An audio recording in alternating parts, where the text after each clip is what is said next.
Good morning, everyone. Please sit down. We will start. So, dear ladies and gentlemen, warmly welcome to Think Forest Forum seminar today.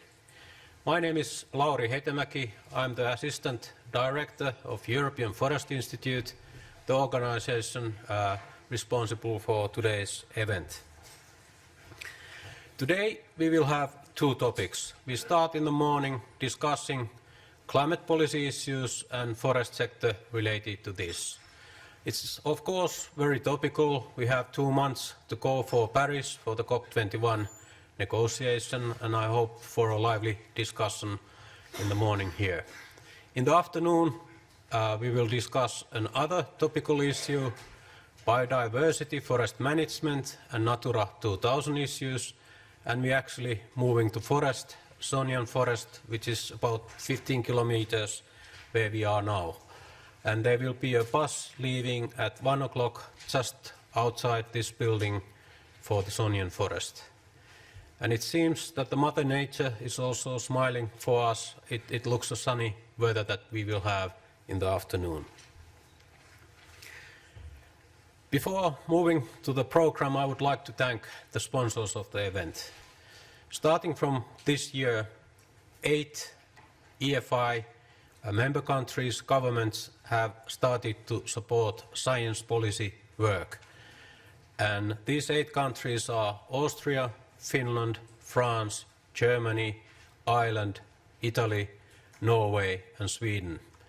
So currently they are the countries that are supporting the Think Forest Forum also. Especially I would like to thank Norway for a very active part for this morning event and also sponsoring this event here in the International Press Center. So tackar Norway. The opening statement and the morning chairman will be Göran Persson, the Think Forest president. Göran Persson was the Prime Minister in Sweden in 1996-2006, the longest continuously covering Prime Minister after Tage Erlander in Sweden, in the history of Sweden. Since Prime Ministership, Göran Persson has held various advisory and board positions, one of them, of course, Think Forest presidency.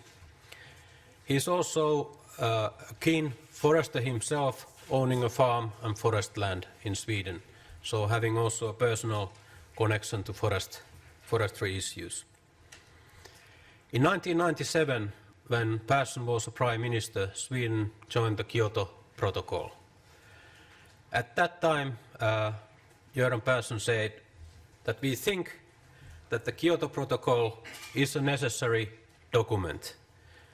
I'm convinced that we will agree to disagree about the substance. Please welcome Göran Persson to give the opening statement. Thank you.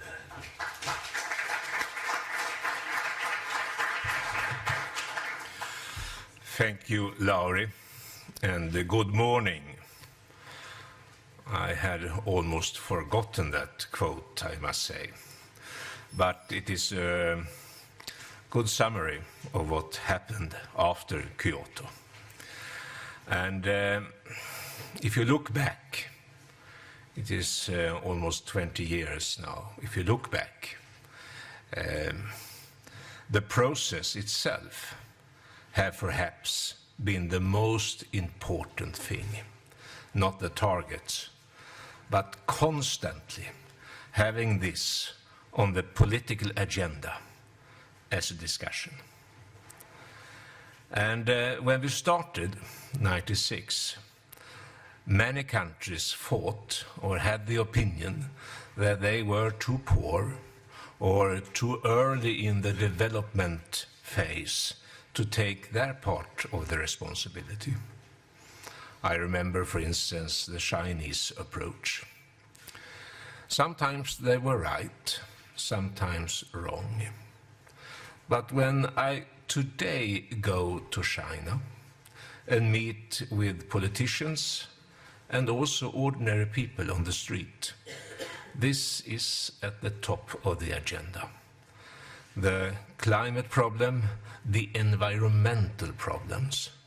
And sometimes in politics, it is not so easy to differ between environmental problems and the climate discussion. I have even met Chinese politicians who have said to me, if we can't solve the environmental problem, it will create tremendous economic problems or even political problems. I have never before heard Chinese officials talking about political problems, but when it comes to the smog on the Tiananmen Square, where you just can see in a day in January 50 meters ahead of you, then they are talking about political problems. This will put climate change on the agenda, independently of which targets we set, because it is necessary to solve it for any responsible politician wherever you are around the world. Then, if you reflect a moment upon what has happened since '96, it is a very fast technological development.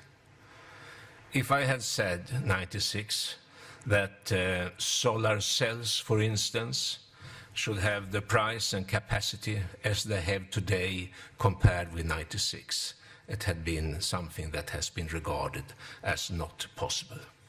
Now we know that solar cells are developing as fast and powerful as the computer industry once did.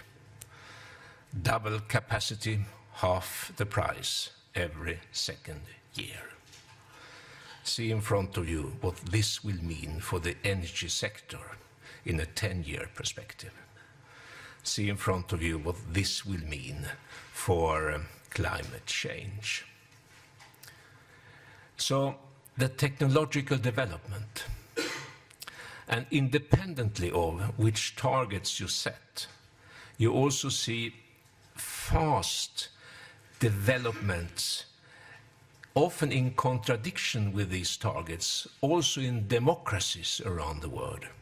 Take, for instance, if I had said '96 that US should go for their strong expansion of shale gas production, no one should have believed me. If I then had said also that before this 20-year period, they have not only been able to produce so much energy so they are self-sufficient, but also come to a position where the oil price has begun to fall so sharply, so they now are reducing their production. That has happened in a 20-year period. What will happen the 20 years ahead of us? I am convinced that we will be able to solve the climate problem. I'm convinced about that, because the alternative is not possible. But the question is, how long will we wait? How big will the losses be? How much damage will we cause? And so far we haven't seen that the politicians around the world have really decided to go for it. Perhaps we lack the political institutions. Perhaps the COP idea is something that is not a practical tool. That doesn't mean that I think it's useless, the opposite. The whole COP process constantly puts climate change on the agenda, constantly. And that is perhaps the big advantage with this process, to put it on the agenda. But then it comes to real decisions about measures underpinning a wise and responsible development. Then perhaps we have to look for other forums than the UN family. Remember what happened in connection with the Lehman Brothers crisis. It was G22 who took the decisions without the bureaucracy, without so much of preparation, because they had to take the decisions. And I will not exclude that something of the same kind might happen to the climate change issue. We need a carbon price. We need a driving force to do the right things, also from an economic perspective. But how to take such a decision and which body to implement it, that is, of course, a very, very strange and a very, very difficult process ahead of us. Perhaps after a crisis, G22 will be able to do it. This is perhaps the most interesting and the most challenging political process I ever have witnessed. And we are just now in the middle of it. Don't expect too much from Paris. Expect one thing. After Paris, there will be those who say it is possible to do it, and Paris was a step forward. There will also be those to say it was not enough, but the process will continue. And when you now listen to private companies, they are more and more eager to respond to what people are asking them for to do. It is corporate social responsibility, and there you have the ecological, the environmental dimension.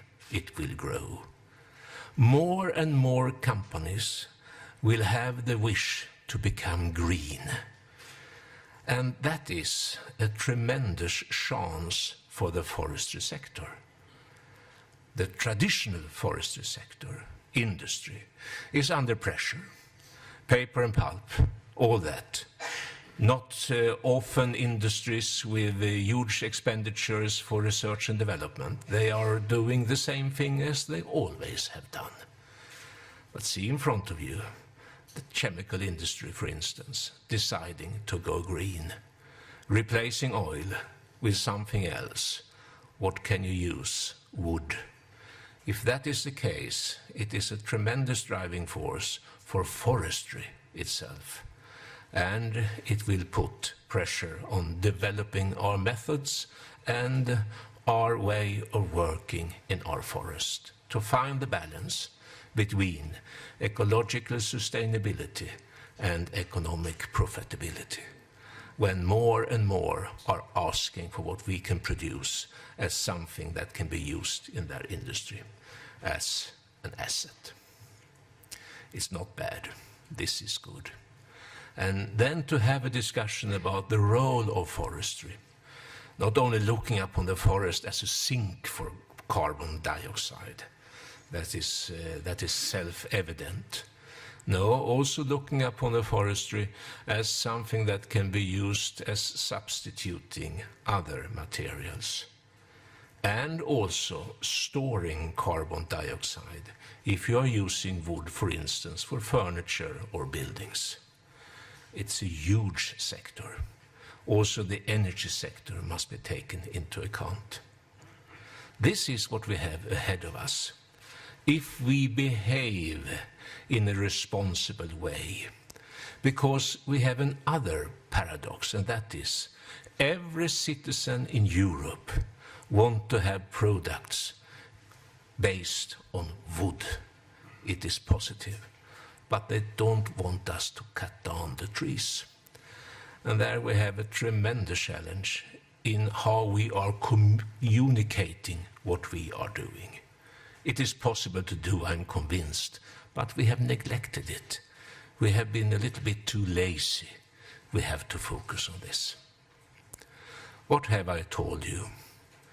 First, Paris will not be the end of the process. It will be an important new year to come back to and talk about 2015 in Paris, COP21. The second thing, more and more politicians, independently of what political system they are responsible for, are realizing that their people is worried for environmental degradation. It is necessary to act.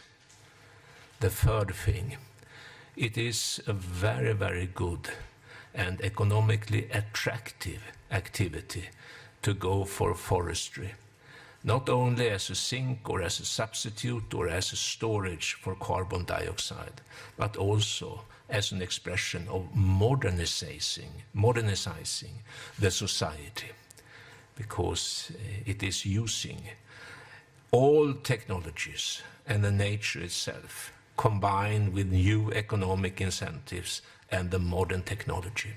It is a new wave of acting responsibly from an industrial logic, and that is a tremendous asset for us.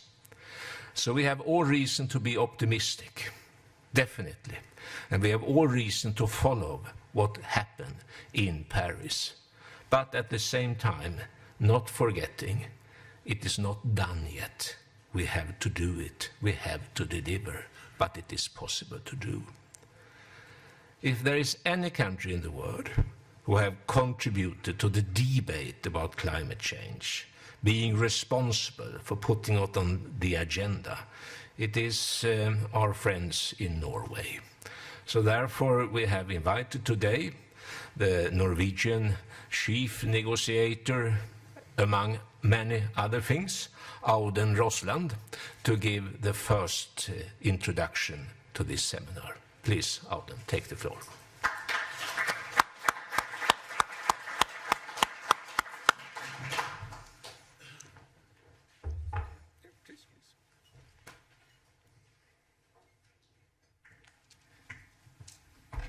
Thank you. Is it working? Yeah? Thank you very much, Gert-Jan, and thank you also very much for a very inspiring introduction and a speech. And thank you for the opportunity to address the state of international climate policy, and I would add in the context of LULUCF. But first, let me say some words and highlights from the IPCC findings.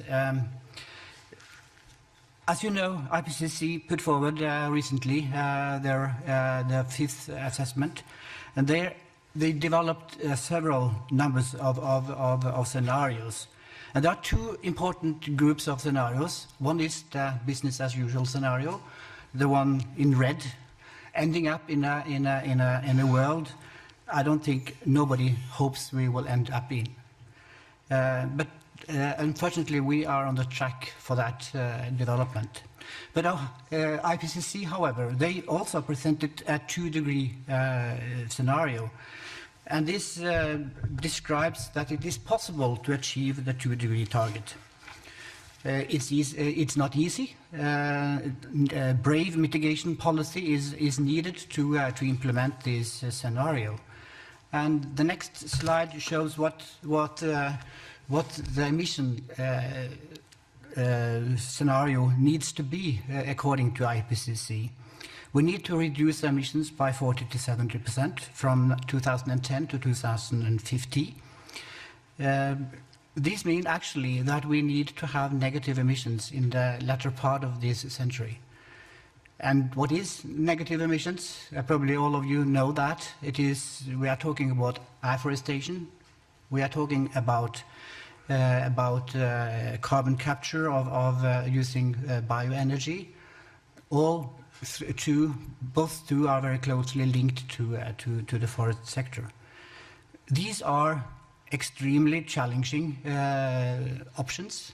If we cannot turn around quickly enough, we need more negative emissions. That's the main message from the IPCC. This figure also shows one of the other very important message from the IPCC, that the window of opportunity for staying below 2 degrees is closing rapidly.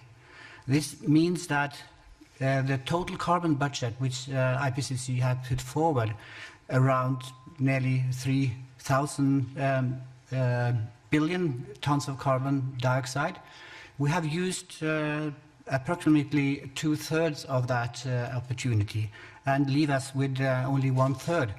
And with the emissions as we have today, that will last for only 20 to 30 years. And that, of course, is also the reason that when you compare that window, so to say, and compare that with what we have of fossil carbon reserves, that's a factor of 4 to 7 more than we actually are allowed to use within that window. So, of course, it's challenging, but again, IPCC is showing it is possible. And what do IPCC say about LULUCF? They say it's a very important part of the climate policy and how to mitigate climate change. First of all, the forest, which have been already addressed by Gert-Jan. The red, so to say, how to reduce emissions from the forest is, I will not talk so much about that, but that's obviously one of the fastest, maybe also most cost-effective way forward to reduce emissions globally. Afforestation, you can increase the afforestation and you can substitute fossil fuels in different ways. But also IPCC is underlying that bioenergy is a very important part of the solutions. We need to have zero emissions energy, and IPCC is saying that the bioenergy have to be deployed almost 5-fold in the period 2050 to 2100. That means 5 times higher than we have today. So bioenergy is important, and I've already mentioned the negative emissions. But IPCC also is stressing a very important aspect, and it's the conflict with the land areas. So actually the land area is one of the constraints we have in mitigating the climate change, because the area should deliver food security, and IPCC is underlying that we need to increase the food production by 14% each decade in order to support the growing demand. At the same time, it should deliver energy, and it should also deliver biodiversity. It seems to be a rather difficult task, but also IPCC is saying it's possible. But to have a very focus on this conflict, not only globally, but also in Europe and in all countries. I think that will be an important message. But on the other side, IPCC underlying that there are a lot of cost-effective mitigation options. There are a lot of options, as I said, regarding deforestation, but also afforestation seems to be a cost-effective option, as well as using biomass for building materials, bioenergy, and so on. So again, there is possibilities to solve this. Sorry. So what can we expect from Paris?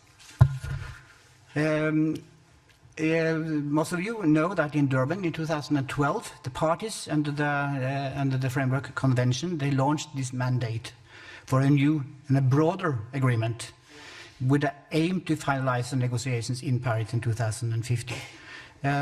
For many countries, this aim was to achieve a legally binding, comprehensive, including all parties, and that could in some way be a supplement or replace the Kyoto Protocol.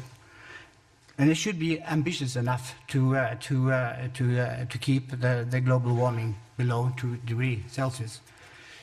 But how legally binding will it become? And how broad will it be? And how comprehensive, ambitious will it be? I will not go into all details. The time is too short for doing so. But there are many challenges to achieve this effective agreement. The Kyoto Protocol, as been also mentioned already, was in a way it was a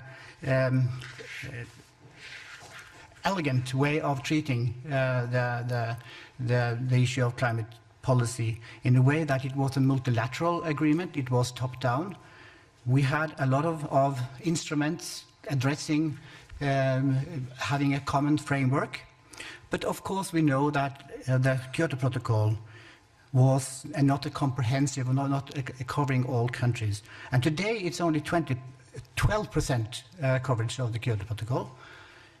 So in a way, it was successful, but as also been mentioned by Gert-Jan Nabuurs, it has been a very good process after the Kyoto Protocol, but still there is clearly need for an additional approach. Copenhagen was an attempt to establish a new agreement. Somebody calls it a failure, but using the words from Gert-Jan Nabuurs, it was perhaps a needed step forward to be ready for a greater or a better agreement. So it was not the time was not quite right. I'm optimistic that Paris will deliver. Not because it will be a copy of the Kyoto Protocol, because that it cannot be, but because it is shifted to a bottom-up agreement.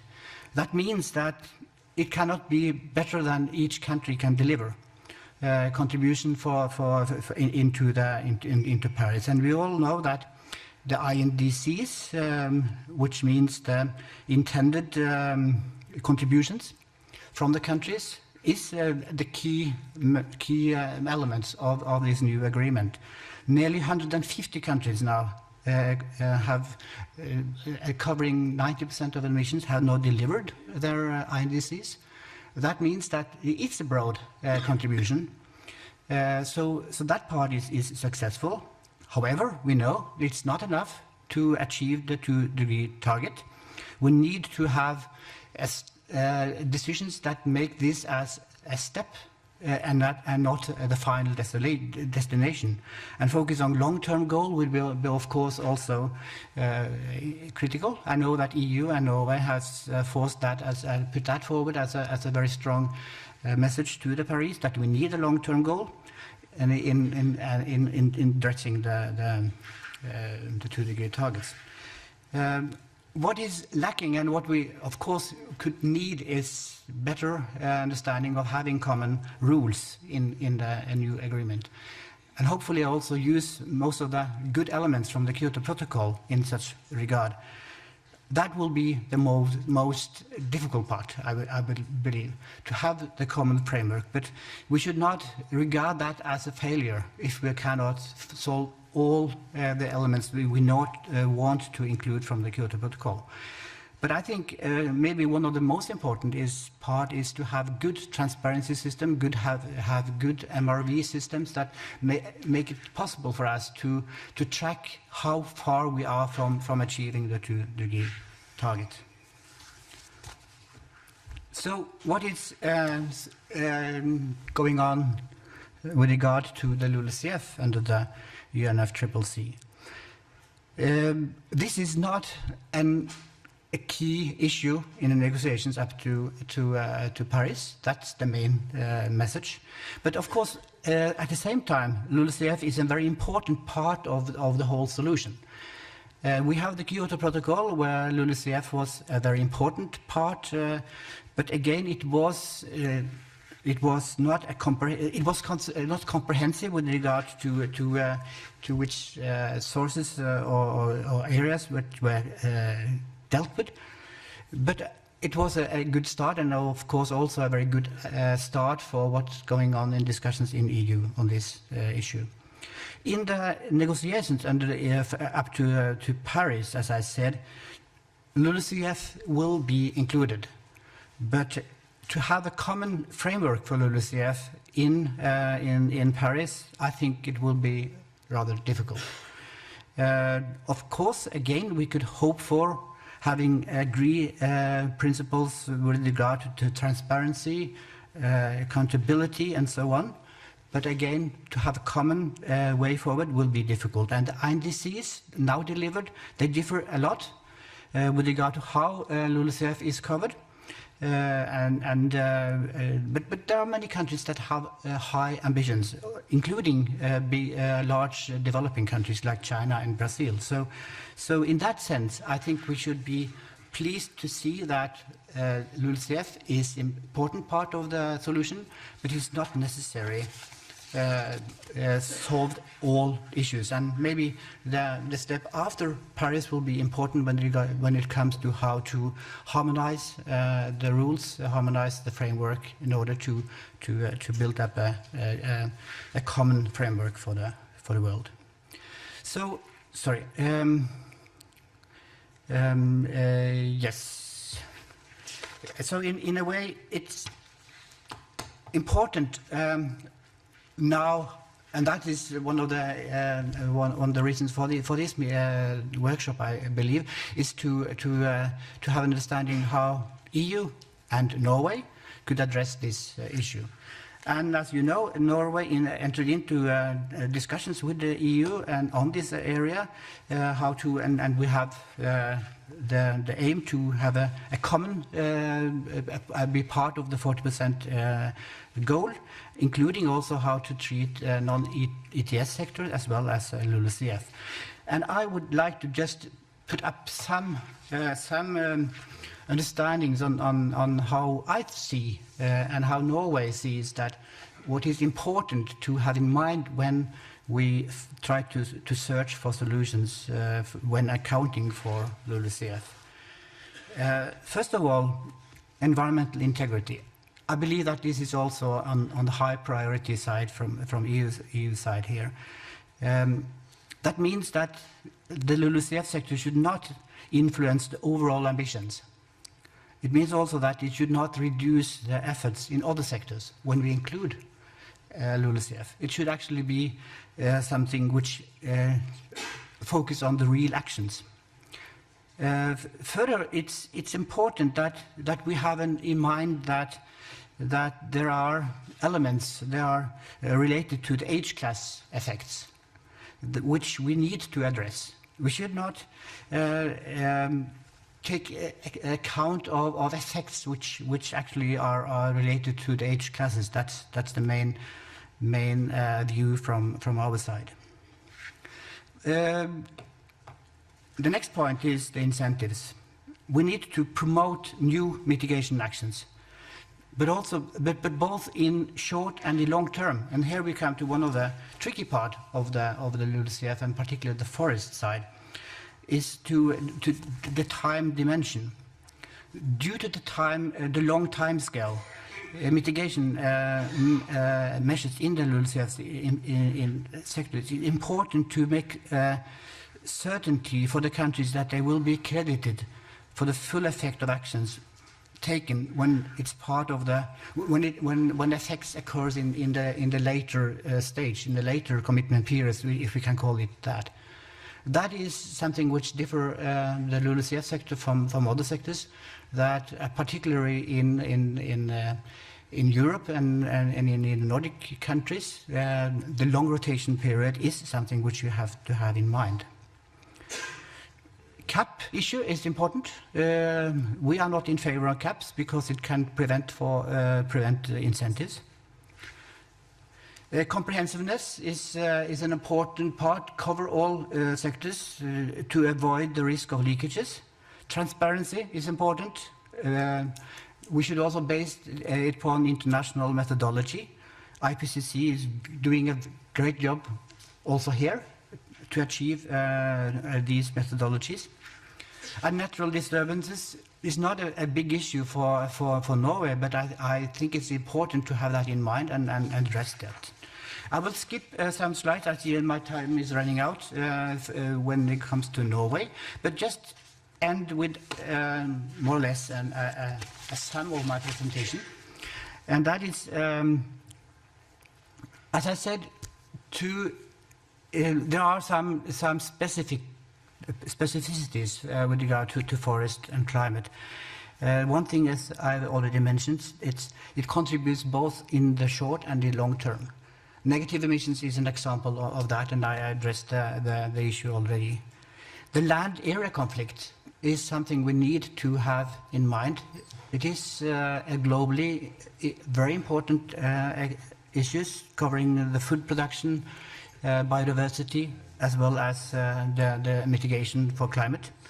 But also we have to address the large differences between the countries, the national circumstances, which are indeed relevant for countries, both due to the difference between how the share between agriculture and forest, but also the age class structure, which I have already mentioned. And lastly, the lack of global common framework is important to address, because we will probably not have a common framework for some years to go after Paris. And what should we do with that when it comes to that many products from the forest and from agriculture are exported between countries with different frameworks? That's an issue. I will not go into details, but it is an issue for EU, and I think that we have to continue and make that sure we address it. So, but just let me end by saying that LULUCF is important to contribute to mitigation, to mitigate climate change. There are many options which are cost effective. At the same time, we need to actually start rapidly, both because there are low-hanging fruits already, but also because to get the long-run benefits, we need to implement the policy now. Thank you.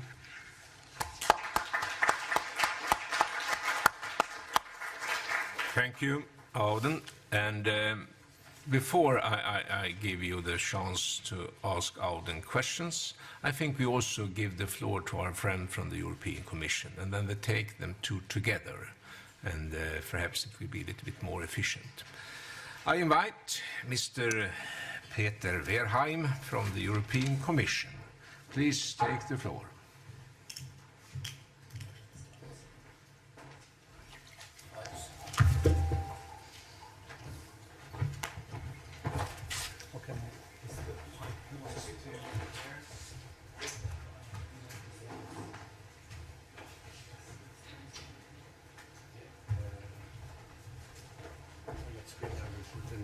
Thank you.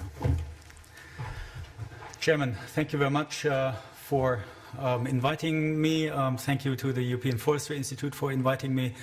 It's always a pleasure to be among Scandinavians and Finnish, having been on holidays in Sweden and Norway this summer, in Finland last year.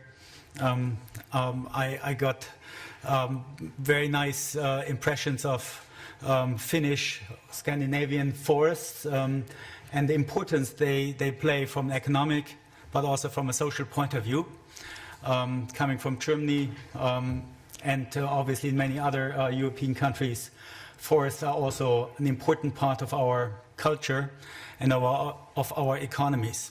I've worked in the unit in DG Klima, which is called Unit for Deforestation, for 6-7 years now. The name in itself also is kind of a paradoxon. Obviously, our goal is not deforestation, but it's to combat deforestation globally. I think what I have to say is very much aligned with what my what the predecessor argued. But we also work together with the European Forestry Institute in many respects. Therefore, it's also a pleasure to join you here for this event. We work together more on the international front, on combating tropical deforestation, which obviously is a very important aspect. Some of my former colleagues in my unit are working for the EFI office in Barcelona, through which we are trying to provide support to developing countries in combating deforestation.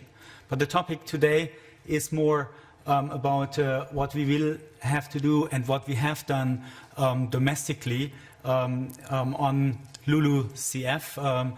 This is an audience which already by and large knows that abbreviation. That's fantastic.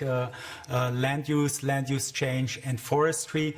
Let me guide you through this topic with 5 sections. I would also like to start out with the global context, then say what we have done already in view of integrating these sectors, agriculture and forestry and land use, into the EU's climate policy. Then look forward into the 2030 climate and energy framework, and then briefly also summarize what we have discussed with stakeholders about the very same topic before summarizing and concluding. The global context has been mentioned. The global context could also be called the road to Paris. As we are speaking, my commissioner, many of my colleagues, our lead negotiator Audun Rosland and others are convening in Morocco in order to take stock of where we are internationally in preparing for Paris. Mr. Rosland, you have mentioned these INDCs, these intended nationally determined contributions, of which we have now on the table 140, 150, in that conference taking place in Morocco, the Commission together with member states and partners from international, from other countries are taking stock. Where would these INDCs bring us to in view of meeting the 2-degree target? But I think it's important to note that there is really a significant change towards the Kyoto Protocol, which has been mentioned. But the Kyoto Protocol, in the end, just covered 12–13% of global emissions, and these INDCs, which have been submitted by today, are really covering more than 90% of global emissions. And that is indeed a paradigm shift and a great opportunity, and hopefully that will be put into a global framework and a global agreement then in Paris, which will be more bottom-up. This graph shows something similar which has been shown before. What are the projections in terms of temperature increase based on business as usual? They would bring us to something around 4.1 to 4.8 degrees. And what would need to be done in terms of the carbon budget in order to stay below that temperature increase? It shows that definitely we need to turn around. We need to reduce emissions very quickly. The Kyoto Protocol was not able to deliver on that yet. We have not reached a tipping point in reducing emissions globally. Emissions globally are still on the rise, so a lot of work still needs to be done. And the question is to which extent can agriculture and forests contribute to that objective.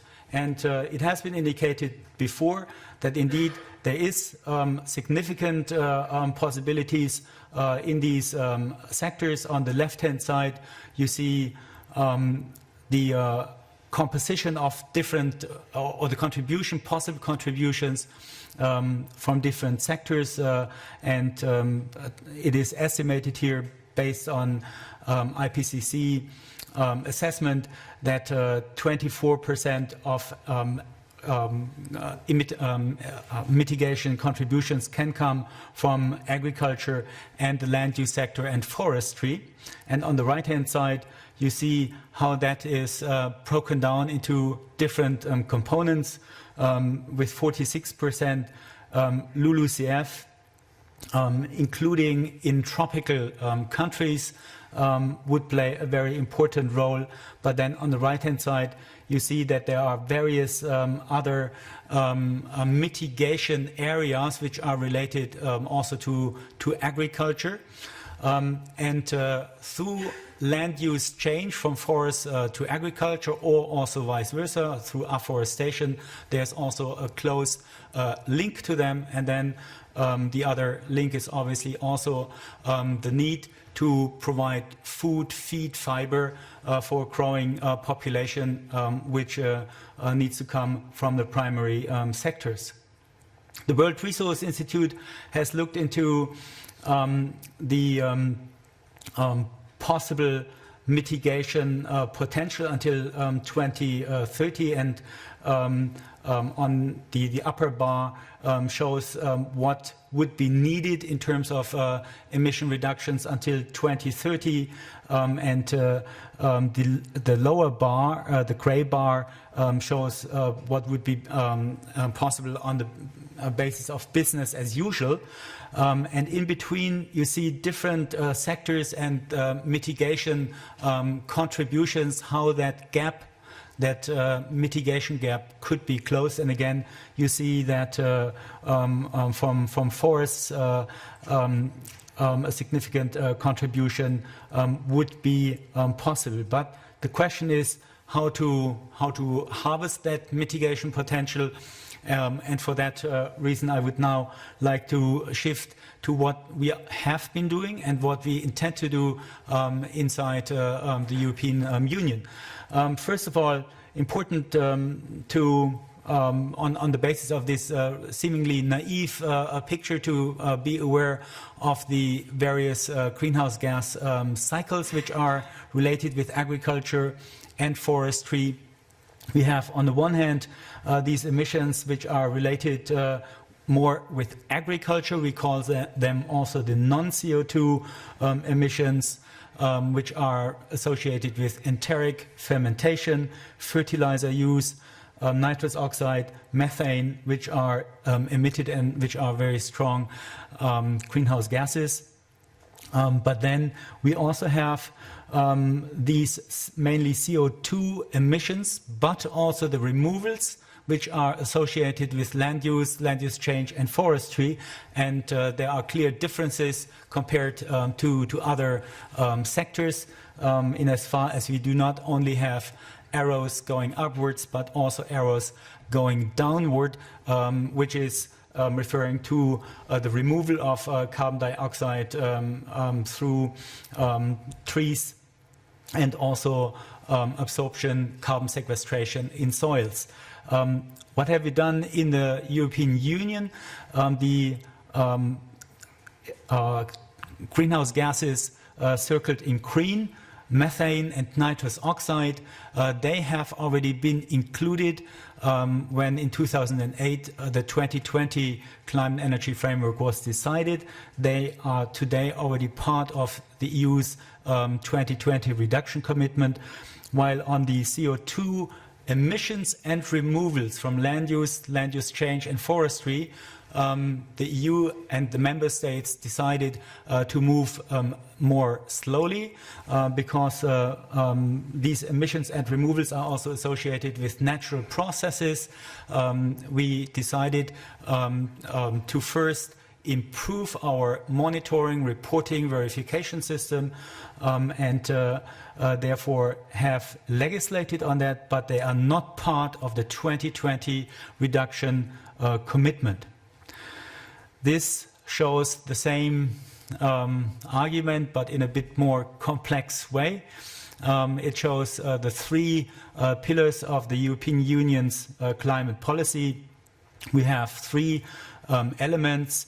On the left-hand side, we have the emission trading scheme and what we call the effort-sharing sector for all other sectors outside the emission trading scheme, which jointly deliver on the 2020 greenhouse gas reduction target the EU has decided in 2008, the minus 20%.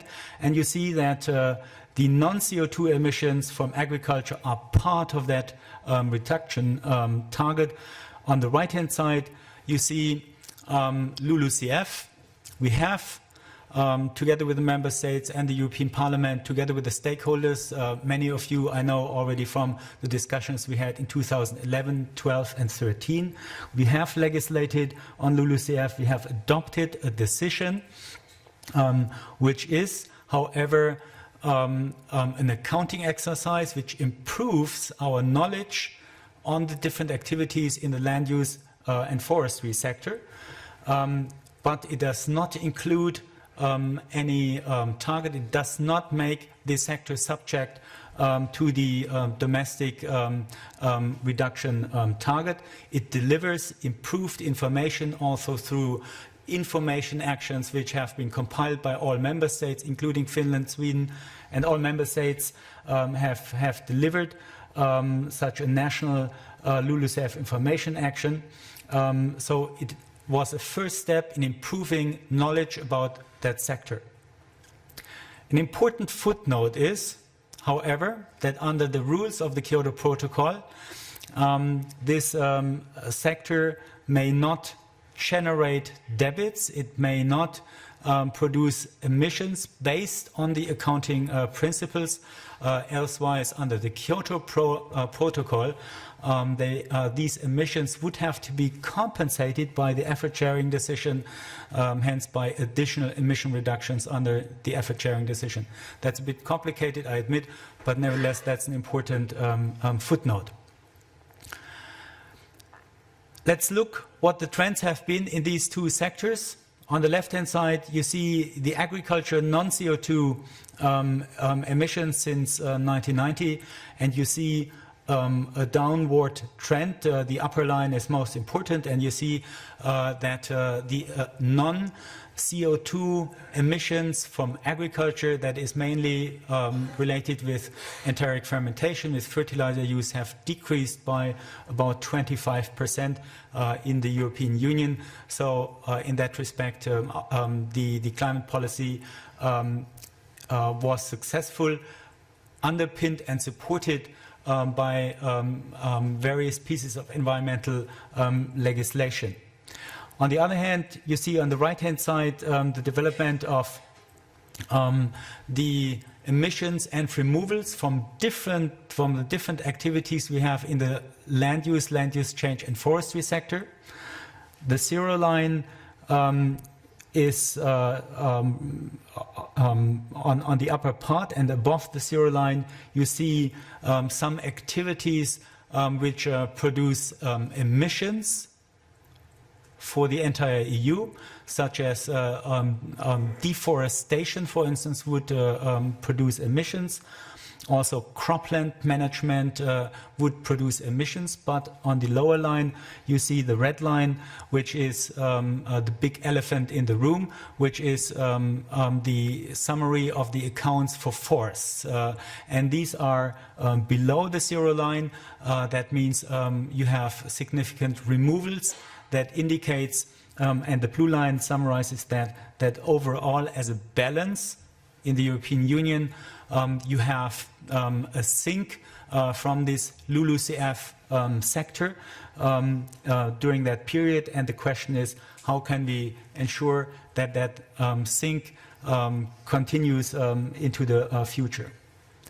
Now, looking into the next years, the 2030 Climate Energy Framework has been the basis for the European Union to make its submission to Paris. It is the basis for our intended national determined contribution, and as all of you will know, we have put forward this at least minus 40% reduction target, complemented by two other targets on renewable energy and energy efficiency, and all this should be complemented with a new governance and indicator system.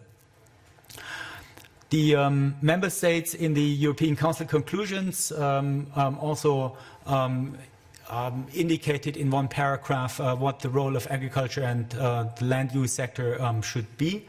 They proposed a policy on how to include LULUCF into the 2030 greenhouse gas mitigation framework, and such a policy framework should take into account the multiple objectives related to these sectors, which these sectors have. On the one hand, food security, and on the other hand, climate change mitigation have been mentioned in particular, but the entire need of forestry and agriculture to provide the resources needed are also implicitly included, and to acknowledge the lower mitigation potential of agriculture, which is related also to the fact that we already have seen a significant decline in non-CO2 emissions in agriculture during the past 20 years. The question is, to which extent can that continue?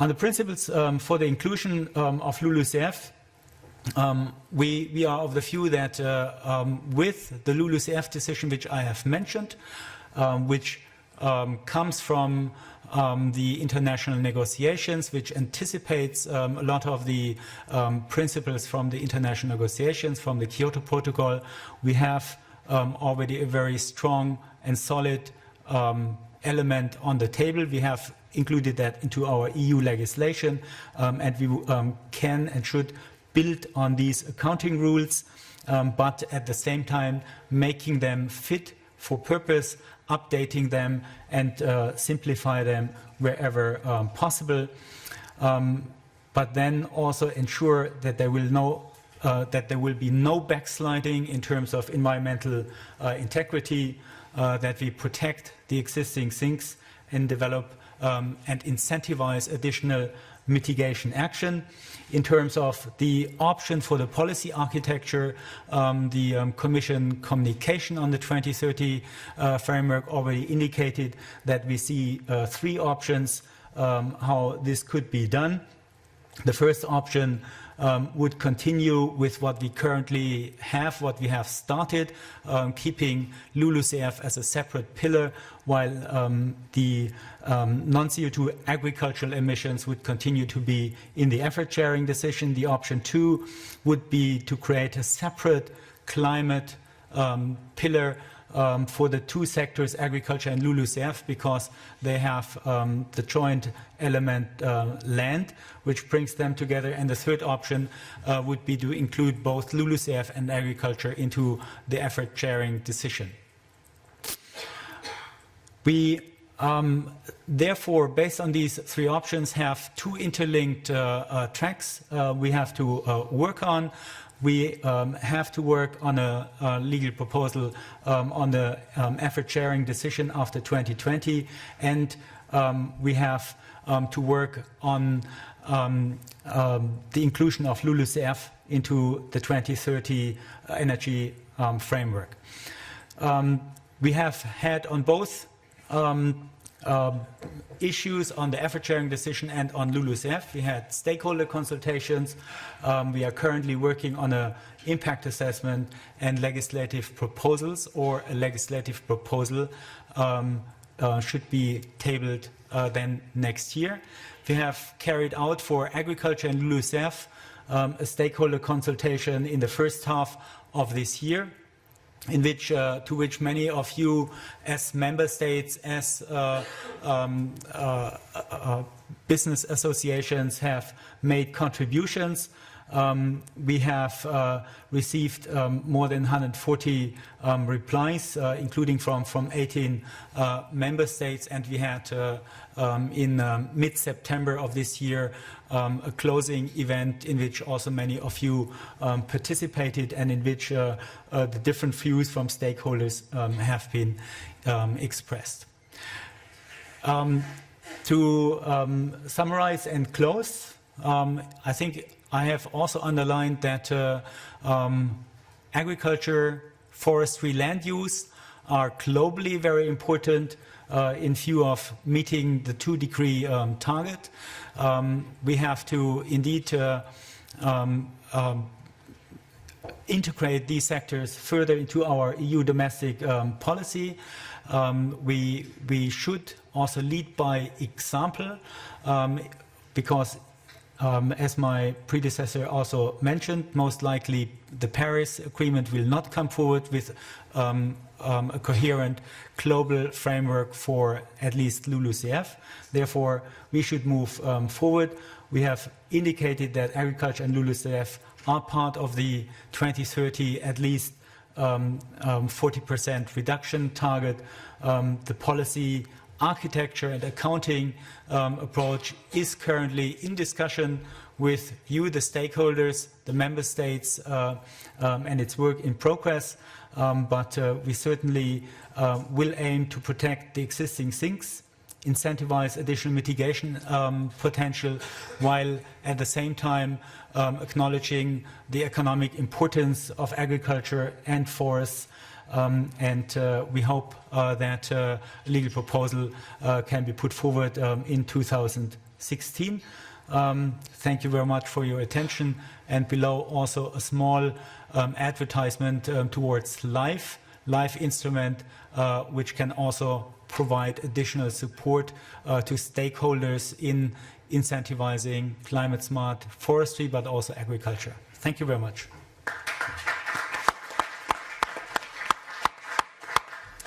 Thank you. And now I think it's time for you to put questions to both of these two gentlemen, Audun and Peter.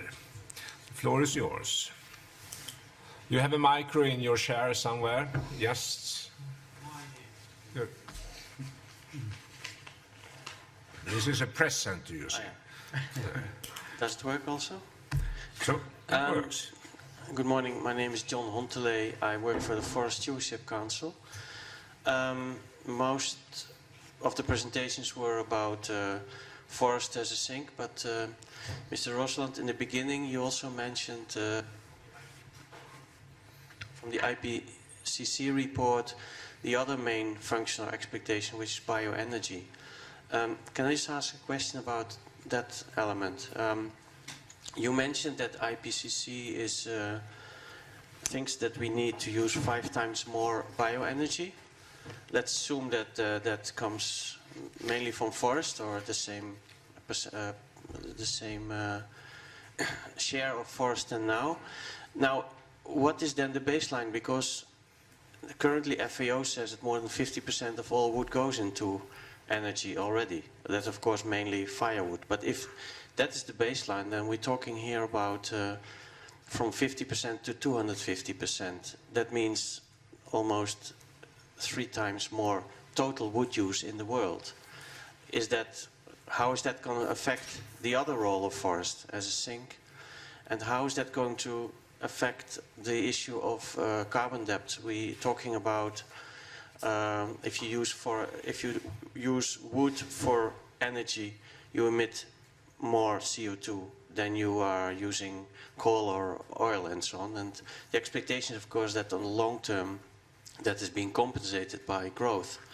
But is that really at that enormous scale still going to happen? And what is the effect of earlier increased emissions of CO2, even if it is on the long term? Okay, I think we got your question. Yeah. Okay. Audun or Peter? I think also the next intervention will touch upon this as well. Okay, Audun first. Yeah, I can. Is it working? Yeah, now it's working. Yeah, I cannot answer for IPCC. I don't know the details here, but I can give you some reflections on the issue. It is challenging, as you actually put forward. I would admit that, but still, I think there are ways of thinking of this. Two issues I would focus on. We have seen from Norway that it is possible to increase the bioenergy consumptions a lot due to the better use, the more efficient use of the residuals, of forest waste and so on. So there's a lot of options to actually increase, I believe, not only in Norway but in many countries, the forest waste and all the elements in the transition from the forest to the industry. That's the one thing. The other issues linked to one of the items that I put forward. That's the short-term and the long-term issue. I think we need to address that, and we know that in many cases that increased harvesting in some areas can be retained again by growing stock in the long run. So this is the reason I think we also need to address that item. Yes, I think what I or my views are very much similar. I think it is correct that there are challenges to reconcile the objectives of increased biomass harvest for energy production and climate mitigation at the same time. But I think the past decade has shown that a lot can be done in that respect, and we are optimistic that more can be done also in the coming years through better resource mobilization, through better use of the increment which we have. From my last visit to Finland, I took back the message that there was a very significant investment program in Finnish forests in the 60s, 70s, which was supported with World Bank loans, etc. But this investment program has also helped to increase the sink of forests in Finland overall. And I think, therefore, investments into forests and better management, but also better knowledge about how to manage forests in a compatible way, such that they can deliver on both objectives, are possible. And we are investing jointly a lot also into respective research. Okay. Introduce yourself. Yes, I'm Matti Fagerblom from Finnish Forest Industries, and I have a short question. In which way could LULUCF policy promote the best the bioeconomy, not just bioenergy, but bioeconomy as a whole? Okay. Peter, you are the expert. What we have done already with the LULUCF decision, which I have mentioned, is to give different weight to the different uses of the biomass harvested particularly from forests. It is or a differentiation is made whether the biomass is used for energy purposes, for paper, or whether the biomass is used for construction wood. The emission factors differ according to different types of uses. And for instance, for construction wood, we have longer discount rates over which the emissions which are associated with biomass harvest are released into the atmosphere. And I think this is very explicitly referring to the entire range of different options the bioeconomy has, and making the link to mitigation. You want to add something? No? Okay. Lady? You have a micro as well, somewhere. In your chair. In the chair. This is a press center, so... Yes.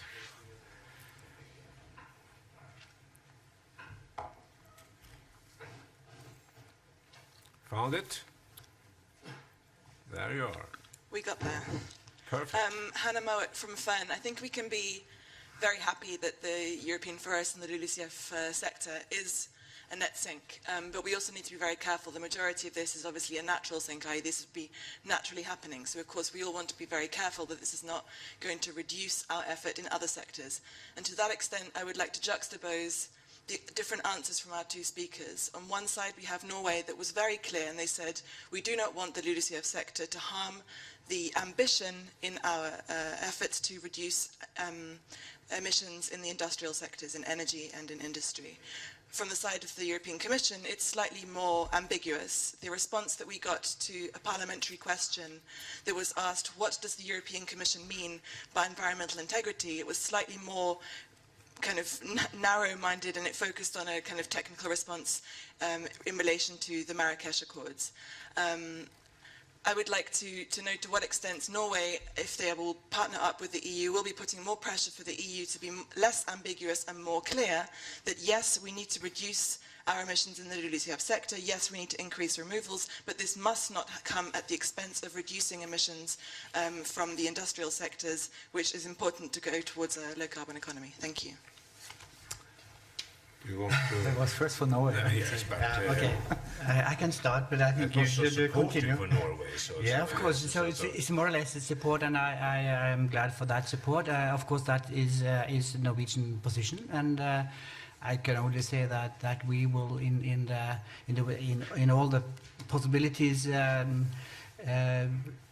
arenas, we would also push forward our view in this regard. Okay. What yes. do you mean? Well, Really? interesting to hear that Fern can give questions from the Parliament, but I mean environmental integrity is a key element enshrined in the EU's climate policy, and I have tried to explain how it is already today part of our LULUCF decision. I think the legal framework we have developed is a good example of how environmental integrity is taken serious, and that has been jointly adopted by the Parliament and by Member States. How we will do that in the next legal period, on that, I think we will become much more clear once the legal proposal will be adopted. But I think if you look at our climate policies, they are driven by environmental integrity, but also taking other concerns into account.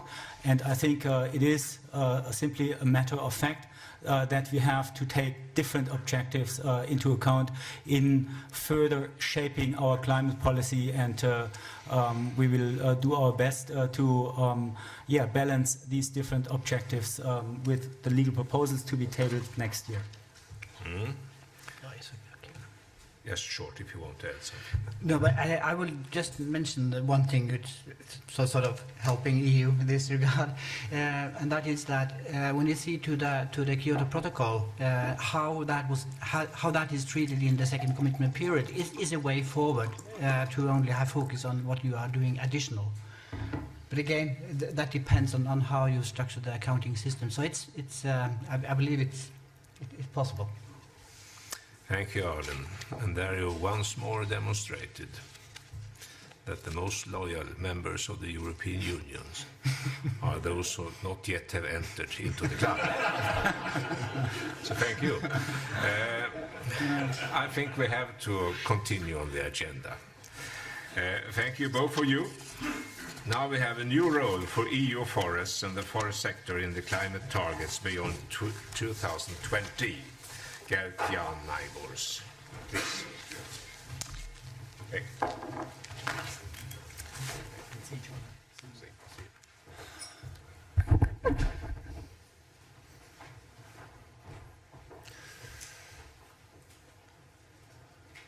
How do I get to the next? Next.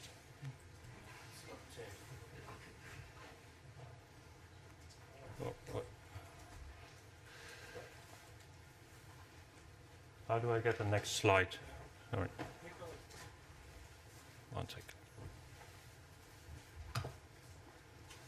Okay, yes, thank you. Thank you, Mr. Chairman. Thank you for giving me the opportunity to present to you the preliminary results of a policy study we did for EFI with a group of authors, as you see them there. And it's entitled A New Role for the EU Forest and Forest Sector in the climate targets beyond 2020, so towards this 2030. But before looking to the future, we're going to make a small step back. And you see here an old map of Arctic exploration from the late 16th century. And at those times, the cartographers were mapping out the borders of Europe. You can see down there Norway, Sweden, Finland. And those were areas that they knew, but there were also areas that they didn't know. And they drew dragons and monsters in those areas. Still, there were very brave sailors that sailed out there, not knowing where they were going. and they sailed out there, and they found new land and new opportunities. And that's maybe our task also today, on our existing land, also to find new opportunities. And that's what we're going to look at. So we're going to look at the European forests and the forest sector. And we're going to look at the whole scheme, the whole frame. It's not only carbon in the ecosystem, in the biomass and the soils, but it's also very characteristic for European forests is that they are managed. They're already managed for centuries. Already since 1713, we have a notion of sustainable forest management. So management also creates wood products. And then these wood products, they can substitute aluminium, steel, concrete that use more fossil fuels to produce. So we save fossil fuels there. And then in the end, the wood products are also can be used as energy, and then saving again fossil fuels, so the energy substitution. So it's this whole system that we are looking at. And it's a very dynamic system that is steered by management. And that determines the current role of European forest, with a sink in the ecosystem and the soils of something like 450 million tons CO2, but that is 9% of total EU fossil fuel emissions. So it's a very significant role. Then in addition, our management creates wood products, and that creates, because there is more wood products added than what is decaying, creates another sink of 44 million tons CO2. And then in the end, as I said, bioenergy can be produced, and currently that is already producing 3% of the total energy need of the EU. And it's this system, and you see part of a forest map here of Europe, this system that is very dynamically and through management in various forms of management implemented currently in Europe. And this, in my mind, is certainly one of the very novel things that comes out of the study. Here you see all the member states with a bubble. The larger the bubble, the larger the forest area in the member state, and how currently they are functioning. Their forest sector, how it is contributing to the GDP, the national GDP, and how at the same time the countries are maintaining or enhancing a biomass sink.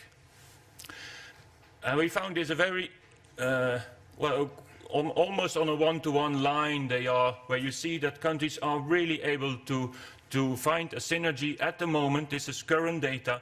Countries are able to find that synergy between contributing to the GDP and at the same time maintaining a sink.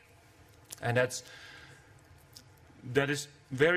even contrast to the discussion of should I cut a tree for the best climate effect or should I leave it standing. It's always this sort of contrast that is in the discussion. But what we find is that there is an almost perfect synergy between these two. And that is where the stimulus for the countries can be to further enhance this synergy that you see here. And it's really nice characteristics coming out that you see the big importers, Netherlands, UK, Italy, Germany, they're a little bit on this side. Former Eastern European countries tend to be a little bit on this side. And of course, the big countries in terms of forest area can achieve more. That is quite natural. But also small countries. If you look into it, there is opportunities there. And that is really what we find in the study and what we try to emphasize. So why then has nothing happened? And that was a little bit reflected already in previous presentations. In the 90s, we did not have these insights as, for example, I just showed, these numbers and these graphs. They were not there. So it was believed the monitoring was uncertain. It was perceived the permanence of the sink was at risk. But we know now that European forests are functioning in these directions that I said. It was also perceived that not much can be achieved. Forests are there, the sink is already there, and if we take up the sink, then nothing additional is going to happen, and it just reduces the targets. That was the perception in the 90s. But things have dramatically changed. The world has changed, and also our insights have changed. And that is the challenge now, how to take up forests. Here you see the total EU emissions in this black bar, Roughly in the 90s it was a bit more than 5,500 million tons CO2, but also the zinc is below there in the negative, very stable, maybe saturating a little bit. And here you see the commitment period 2 target for the EU, and if we calculate with the zinc, then this pink line, yellow line is the actual net balance. What we calculate is that in the second commitment period, the actual caps that countries can take up to achieve their targets, they're very small. So there's probably not much is going to happen in the forest and forest sector until 2020. There are no incentives. And that is what we try to portray in the study, is that if you take up the zinc, of course you don't want it to be perceived as just reducing the target, but if you take up the forest zinc in all its variety in zinc and wood products, etc., then you also need to give that sector somehow a target as well. And we did do some calculations, and it is really possible to stimulate the zinc and the wood products function of the whole system. And if you really want to go, this is the -40 target that Peter Wehrheim presented. If you take up that additional zinc and really are able to incentivize that functioning of the forest, you can get even to a -50% target in 2030. And it's this variety amongst the member states that really offers the opportunity. It's not a sort of one-size-fits-all frame that's going to do it, but there is a huge variety. And here you see a map of harvesting intensity as a percentage of the increment for the regions, for NUTS 2 regions in Europe. And simply for the numbers, if you are in the orange and red, then at least in that year you over-harvested a little bit in a certain region. In the orange you're probably close to the 100%, so close to this, this balance between harvest and increment is seen as one indicator of sustainability. And you can see that the harvesting pressure is really somewhat, it's mostly here, Eastern Europe, Southern Scandinavia, but there are also regions where the harvesting intensity is really very low in the blue parts and the green parts. So there are different perspectives how you can work with this. If I was from industry, I would say, there's still a lot of wood to be mobilized. But if I was an NGO, I would say, we can also set aside 20% of European forests as a strict reserve. No problem. So different perspectives how to deal with this, and this is how member states can deal with this sort of information and can really stratify and strategically determine their measures in a climate-smart forestry. So there are different reasons why we can and why we should, in our mind, should take up forests now. We have a rather stable zinc, as I showed. It's all a managed forest resource base. It's the management that drives the system. There are certainly a lot of new monitoring techniques available. It's incomparable to the early 90s. We showed the synergies. It's not an either-or. It's not management or not management. But policies and incentives are then really needed to turn that saturating zinc. And there are also other reasons. If you want to go to this -40%, then every sector has to take its role. You cannot rely on just a few sectors and think that you can achieve that, the -40%. And also developing countries are really changing their perspective towards land use. This whole RED plus, sustainable landscapes discussion that's taking place now, even developing countries are willing to take up measures in the land use sector. So if they can do it, in our mind, the EU cannot ignore 40% of its land. So what we propose, I think that if you want to take up forest and forest sector in your targets, you should also create an overall EU frame target that comes along with that. Then that target can be allocated to member states. I showed the variety amongst the different countries. It can be negotiated. It will not be easy. I fully would agree to that. But it can be allocated to member states, and member states should then create policies, economic programs, instruments to really incentivize the measures. And then locally specific measures can be stimulated in a climate-smart forestry. And some examples of that. of this climate smart forestry, and I keep highlighting this variety, the local variation, and the different circumstances with which you can create win-win situations. For example, there are storm-prone areas in Europe. You may want to think, and they're usually highly stocked, so really a lot of old forests with large heights of trees, and you can think of bringing down the stock there temporarily, regenerating the forest to climate change adapted species, and at the same time, with this additional harvest that you create temporarily, stimulate new innovation in wood products. If you have forests on drained peats, well, you're losing carbon there. You really need to think if you want to continue that. Maybe reduce your drainage on peatland. This bringing down the high stocks, innovation with products, combine that in certain areas. In maybe more remote areas where it's difficult to set up a forest sector and stimulate the forest sector, you can really think about creating more strict reserves. Biodiversity conservation is an important role of European forests, and that biodiversity is certainly under pressure, so this also needs a lot of attention as well. And then, for example, in Europe, there are large areas in France and the Mediterranean that we call outgrown coppice. Coppicing was a system of very intense forestry, cutting down the trees or shoots every 10 or 12 years. But that is not in use anymore. And the only use that is going on at the moment is that a lot of that wood ends up in a local, non-commercial, very inefficient stove. And that is happening in large parts of Europe, in France and the Mediterranean. It's the same as in medieval times. That is still going on. And you can really think of stimulating local biomass, innovation, plant-adapted species, partly regenerate that sort of outgrown coppice. And outgrown coppice can also be very rich in biodiversity. So you need to think, where do you really do that, and where do you preserve biodiversity? This is really this variety of measures that we think are part of climate smart forestry. So I conclude, there are no dragons, only opportunities.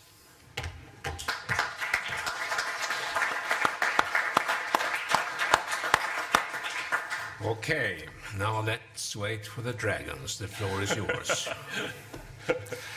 Questions? Okay. Yeah, thanks. Thomas Hausmann from Germany. Many thanks for your presentation, also for the very concrete examples in your last slide. I mean, we are here with EFI. What would be your recommendation for the research need?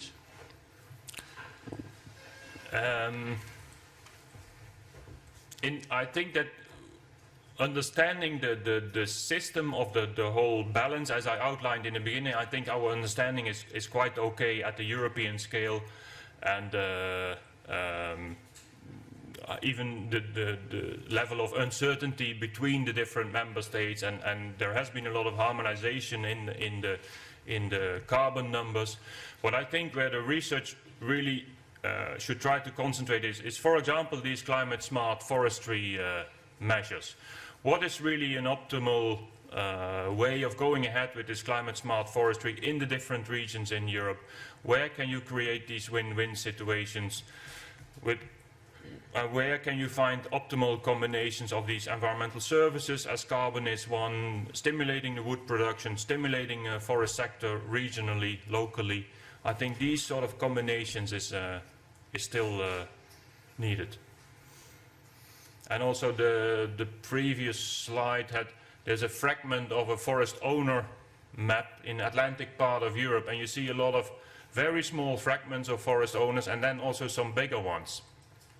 And I think this climate smart forestry, and if you create taxes and subsidies, you could start to work through the bigger owners first, and then stimulate also this, that the smaller owners also try to hook on, or that they even merge or collaborate, and this sort of social parts of the owner responses and owner collaboration, and how can the forestry part and the forest sector part really match much better.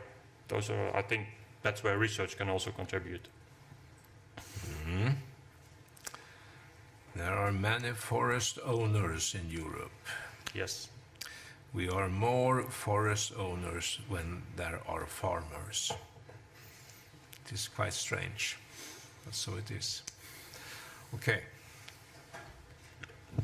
Harald Mauser, European Forest Institute. Gert-Jan, I very much appreciated that you reminded us on the different avenues forests and the forest-based sector can contribute to reducing greenhouse gases. It's not only the carbon storage in the forest, and it's not only bioenergy.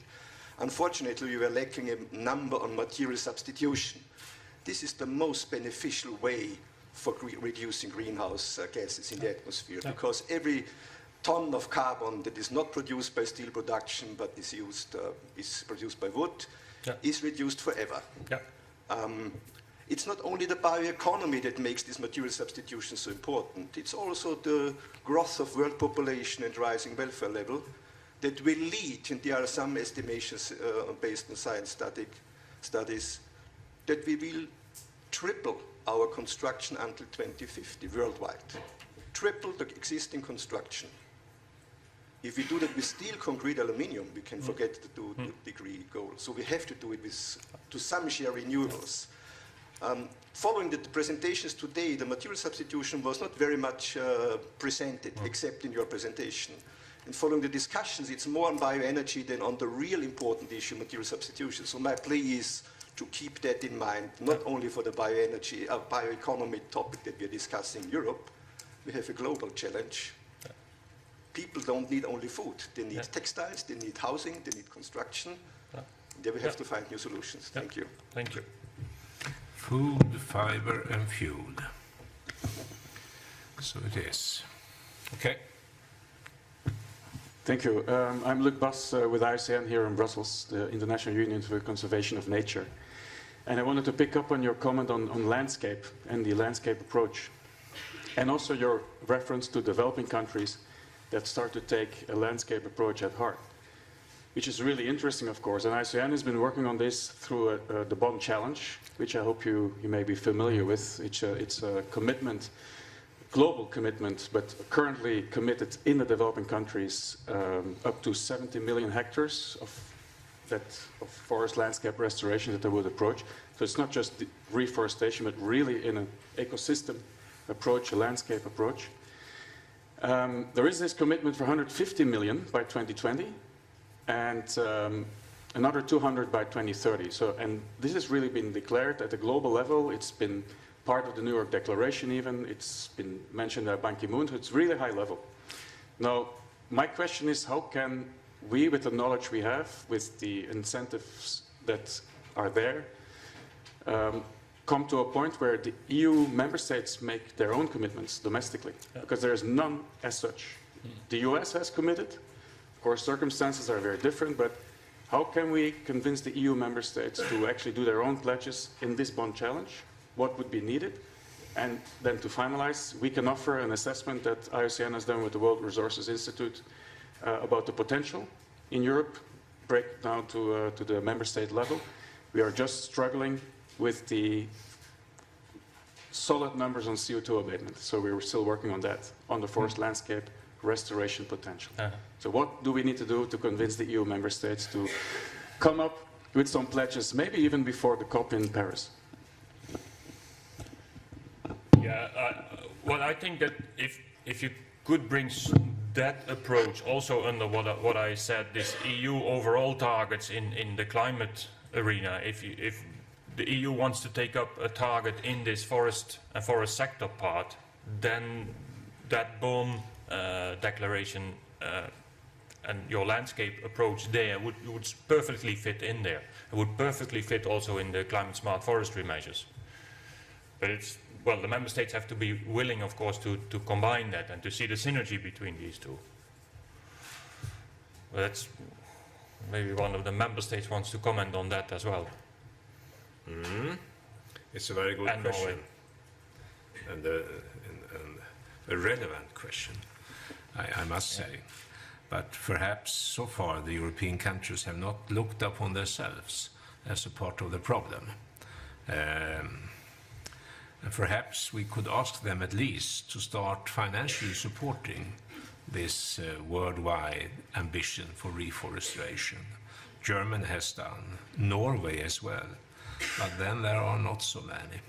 So if they could start in that angle to support the process, they could do a lot. 2 billion hectares around the world is possible to reforestate. And then they are not only talking about forest, we are talking about whole landscapes for renovation. Countries like Ethiopia, Indonesia, Philippines, Brazil, they are all dealing with it. And US, that is, I must say, encouraging to see them on board. I was a little bit surprised when I saw them that they are there. There is room for Europeans as well. But start contributing economically to the process. I think that could be a good beginning. Yes. Any other question? One last. We have had so many Finns already, but if there is no one more, I give the floor to our Finnish friend, please. Thank you.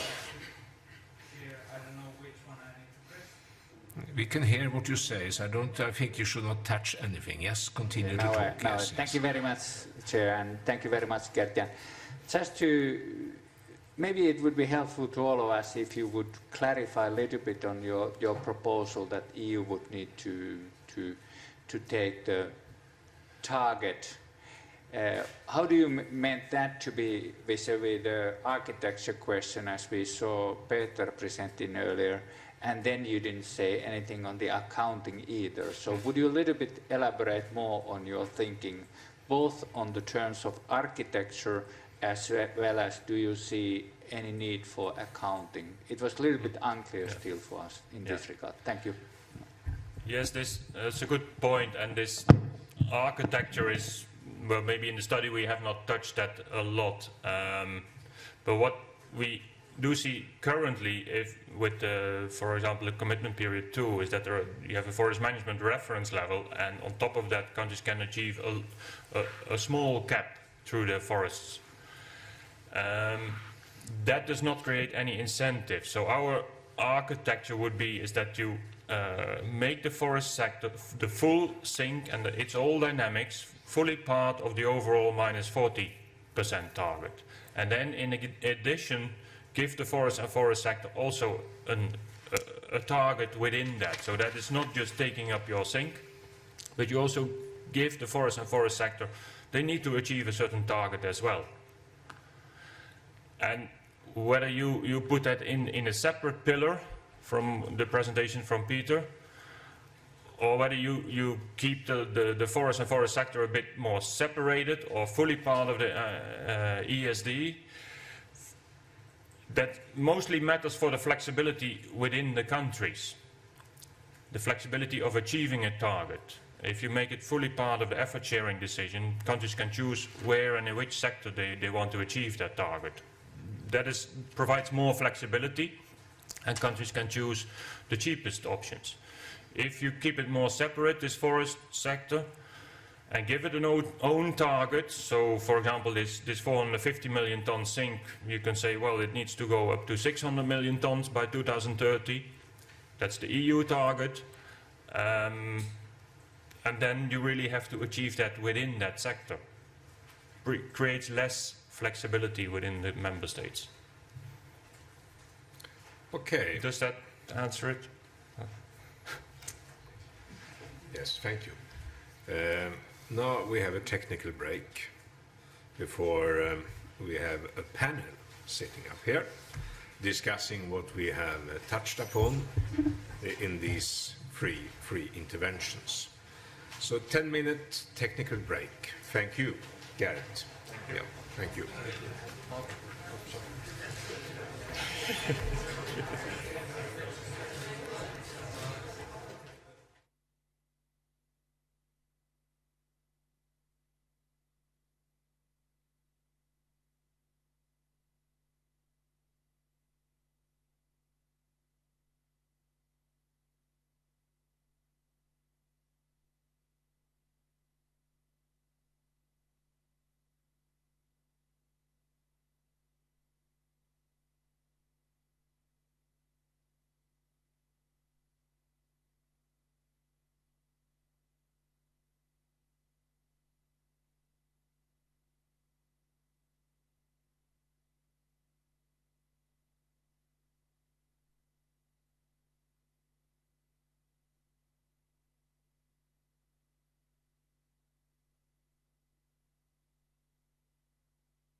control room. Hello, everyone. Let's start again. Please take your seats. And in the back, please take your seats also. So, we will continue with a panel session, an interactive session where you as audience can also take part. It's my great pleasure to invite the chairman of the panel, Anna-Liisa Savaresi. She is at the University of Edinburgh School of Law Research Fellow. She has also been very active in taking part as an expert in preparation for COP21, I understand, in many roles perhaps. And she was also part of the study team that Gert-Jan just actually a few minutes ago presented. So welcome, Anna-Liisa. Thank you very much, Lauri, and thank you very much indeed for inviting me here. As you said, the forest sector has been at the core of my research interest for a number of years, so I'm very pleased to be here and joining this topical conversation on the role of the EU forest sector post-2020. But you're not here to hear from me, you're here to listen from our panelists and what they have to say. So we have identified a series of questions for them to discuss, and you see them on the slide. And while you take a read at those, I'll invite our panelists to join us here. First of all, your acquaintances from this morning. You will be hearing from Peter from the European Commission. Please join us here on the podium. And Gert-Jan, of course, with the EFI findings, at least the preliminary ones. And finally, of course, Audun from the Norwegian Environment Agency. Finally, we have 3 more panelists for this morning session. We have Emma Berlelund from the Confederation of the European Forest Owners, Marko Mensik, Confederation of European Paper Industries,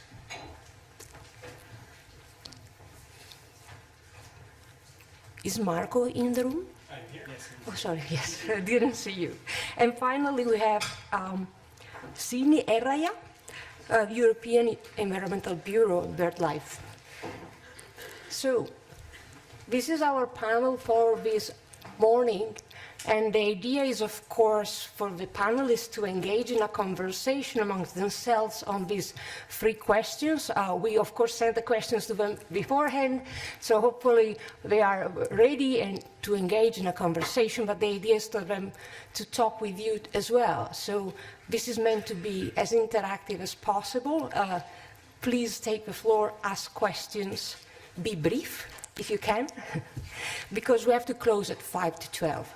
So without any further ado from myself, I open the floor and I would invite perhaps one of our panelists to take the floor and address the first question. I would probably be inclined to ask one of our new panelists, the ones that have not had the floor yet, whether they feel like taking a crack at the first question. What is the best option to include forest emission and removals in EU climate policy post-2020? And since we have 2 ladies in the panel, and we have not heard from ladies this morning yet, I would be tempted to ask either Emma or Sini if they feel like having a go at this question. Please. Any of you ladies willing to have a go? Please, thank you. Sini. Thank you very much. Microphone is on, right? So my name is Sini. I work as a EU bioenergy policy officer in the European Environmental Bureau in BirdLife Europe. But as we all know, bioenergy is closely related with forest issues. And when we're trying to figure out whether the way we use bioenergy is actually delivering greenhouse gas savings and helping us to mitigate climate change, the way we look at the carbon balance of forests is absolutely key. And as a question, as part of an answer to the first question, as a bit of a reflection to the earlier discussion, I've also recognized that there's maybe a bit of 2 camps in discussion when it comes to how do we make the most out of our forest in terms of climate impacts. You can have the, let's say, carbon storage camp that emphasizes the fact that we need to keep the carbon in our forests increase it if possible. And then you have the substitution camp, which highlights more the fact that we need to harvest our forests more and try to substitute as many things as possible of fossil raw materials with biomaterials. I assume then we have respectable academics like Mr. Nabuurs here on my side that would say that the truth lies somewhere in between, and that usually is the case. I wouldn't disagree with that. But I want to highlight 2 points relating to how do we balance these 2 aspects, because they have trade-offs. That's undisputable. They have trade-offs. The more we want to harvest our forest, the less the carbon stocks in those forests will be. So we want to highlight, when we talk about considering the carbon storages of our forests, we often forget that it's something that our climate system already today relies on. We are emitting carbon emissions all the time, and we assume that 1/4 of those carbon emissions will be absorbed by the world's ecosystems, forests being a big part of them.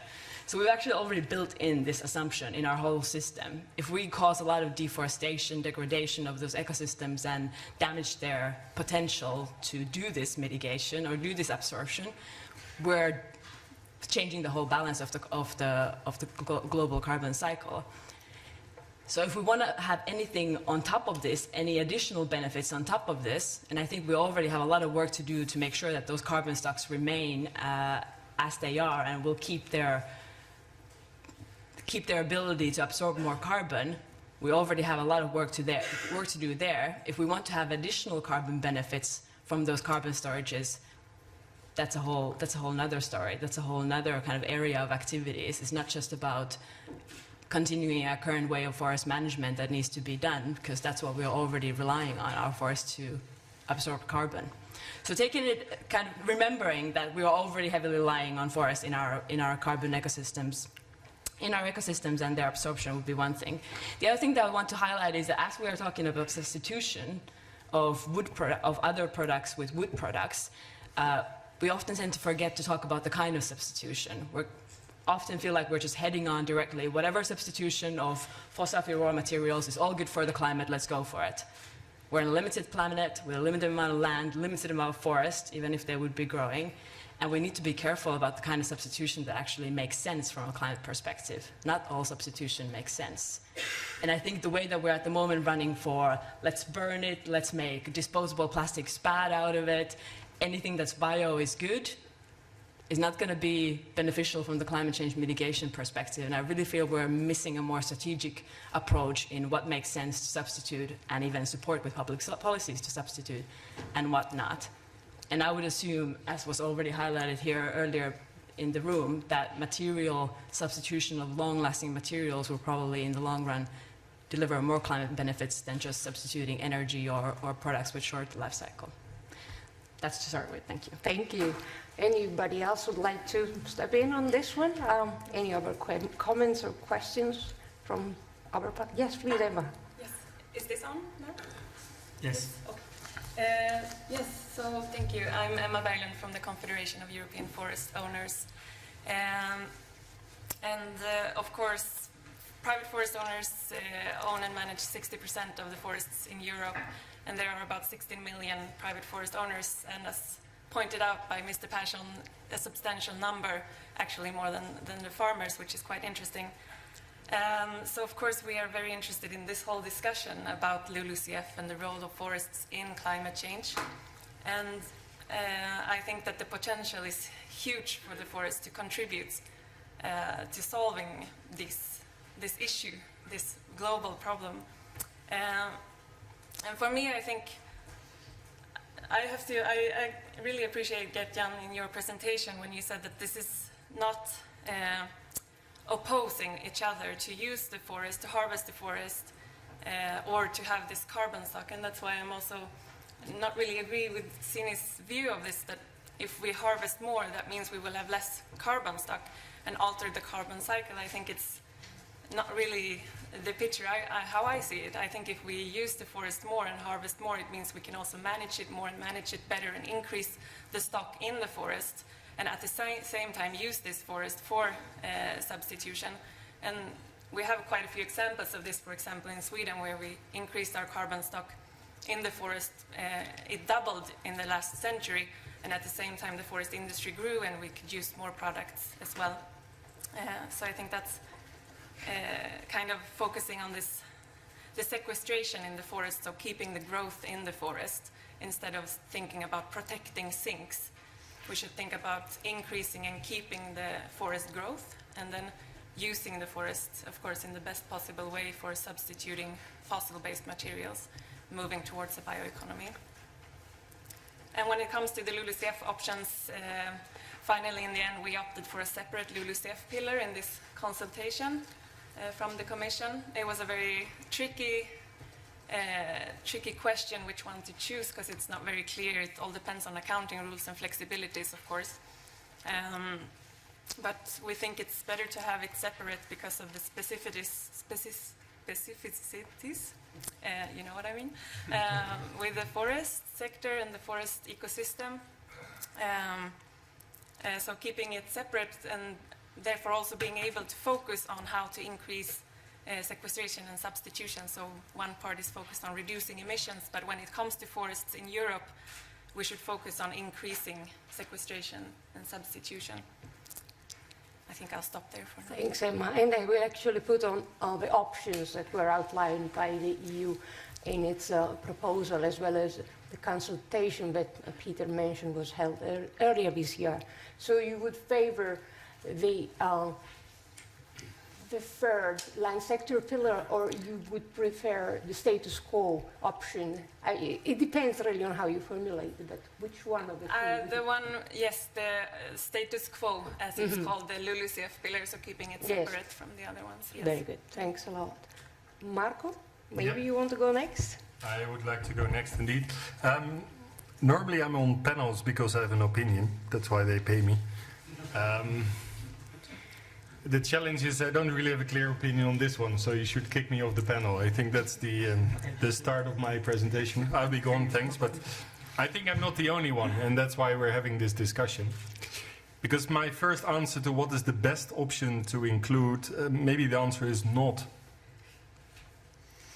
The reason why I'm saying that is that Gert-Jan has done a really nice study showing the potential of what forest and forest owners can do. But then again, we've known that we have 15 million forest owners for a long, long time. We've had wood mobilization programs for the last 30 years. And I think the only thing we've proven is that the reaction of forest owners becomes more and more uneconomical and less elastic to economics than we've ever seen. So somehow, what I would look for are new measures and new ideas which go beyond subsidies and taxation. I actually strongly doubt if a target added with feed-in tariffs, subsidies, taxes or whatever will make a big impact on the behavior of the forest owners on the ground. That doesn't mean that maybe the best answer is we should give all the money of the farmers in the cap to forest owners. I think then something starts changing, but I'm not sure Mr. Wehrheim will have an easy job after that statement going forward. Why now mentioning this point? We expect a lot from the role of forestry, but I think it's going to be a very tough and very inelastic way to move things forward, as long as forestry is not in the EU treaty, as long as whenever the EU comes up with anything on forestry, the majority of forest owners says no. As long as the Swedes have only one place safe from the EU, which is in the forest, it's not going to be that easy as such. And as soon as the Finns, the first time anything comes around, have an article in their main newspaper saying EU stops the use of wood in the sauna. End of debate. This is how I think we should look at the proposal, where dropping an EU-wide target I don't think moves anything forward. And I think putting targets in place you shouldn't do before you actually know how to meet them. And it's not going to be a simple thing like a tax, a subsidy or a carbon price that gets this whole file moving. That brings to the second point of what I want to say. It might actually be best to keep forest on the bench like in a football team. We know we have a -40, that's what we've committed. We're looking for globally comparable efforts. Maybe the contribution of forest sinks are what we have on the bench. It's an extra we can keep in our mind for later if needed, instead of just focusing on it, trying to find the last kilogram of the CO2 can CO2 the forest can produce as well. And that brings me to the real answer. This was just showing I have no idea what the answer should be, but I think I brought you something. Maybe it's the Energy Efficiency Directive. The one thing I really don't understand is why through the Energy Efficiency Directive the EU doesn't promote building with wood in giant magnitudes, which would be the indirect way of increasing carbon stored in wood products as well. So there is a tool, and it might not be a target. If you look at what the role of biomass should be, and we're answering all your questions at once, so we're spoiling your panel, decarbonize energy and recarbonize materials is something you'll hear more often. I think that's a wise way to go. I'll leave it at that. Thank you very much, Marco. And lots of interesting questions and proposals there. I was wondering if anybody from the floor at this stage feels like commenting or asking a question to our panelists, or if we should leave it to the other three to replicate what has been said. I think it's an interesting issue is that problem of abandoned forests in Europe and how, moving forward, this issue could be tackled by means of EU climate policy, or EU climate policy becoming a means to help member states to tackle this issue, which is a problem in some member states, not applying equally, because there are clear great differences in the forest sector in EU member states. So the floor is now to Peter, perhaps if you like, since so many of the previous interventions targeted the EU and what the EU should be doing. Yes, so I would not directly respond to your question, but continue Sure. on the basically the first question which was posed up front and the policy design. Maybe this list of options is also indicative in responding to what Marco Mensing mentioned. As you said, maybe the best would be to put forests on the bench. I certainly don't agree with that because I think they do play an important role in the overall carbon balance we have in Europe, and therefore I think they should not be on the bench. But please also take into account that in these options, a fourth option is missing. We are not including forests nor agriculture into the emission trading scheme. Yeah? What we are doing already today is that we have set up and agreed accounting principles to include the emissions and removals at the level of member states only. And that is a relatively simple way of including this whole or these sectors into our climate policy. It is associated with a modest amount of red tape, if none at all, at least for the individual forester or farmer. It is not associated with red tape. I think that is important, but it does take into account the emissions and removals from these sectors at the level of member states in the inventories. And there, it is also important to take note of one other aspect which has been mentioned in passing. Gert-Jan also made a reference to the size of the sink. The size of the sink in forests and LULUCF overall, indeed, is about 9% of overall emissions of the EU. However, that size does, under current accounting rules, not enter into the inventories of the member states. Why? Because we have accounting rules which come from the Kyoto Protocol, which are relatively strict, which wanted to preserve environmental integrity. Therefore, based on current accounting rules, the extent to which the sink enters into the accounts is only about 0.5% of the EU's overall emissions in other sectors.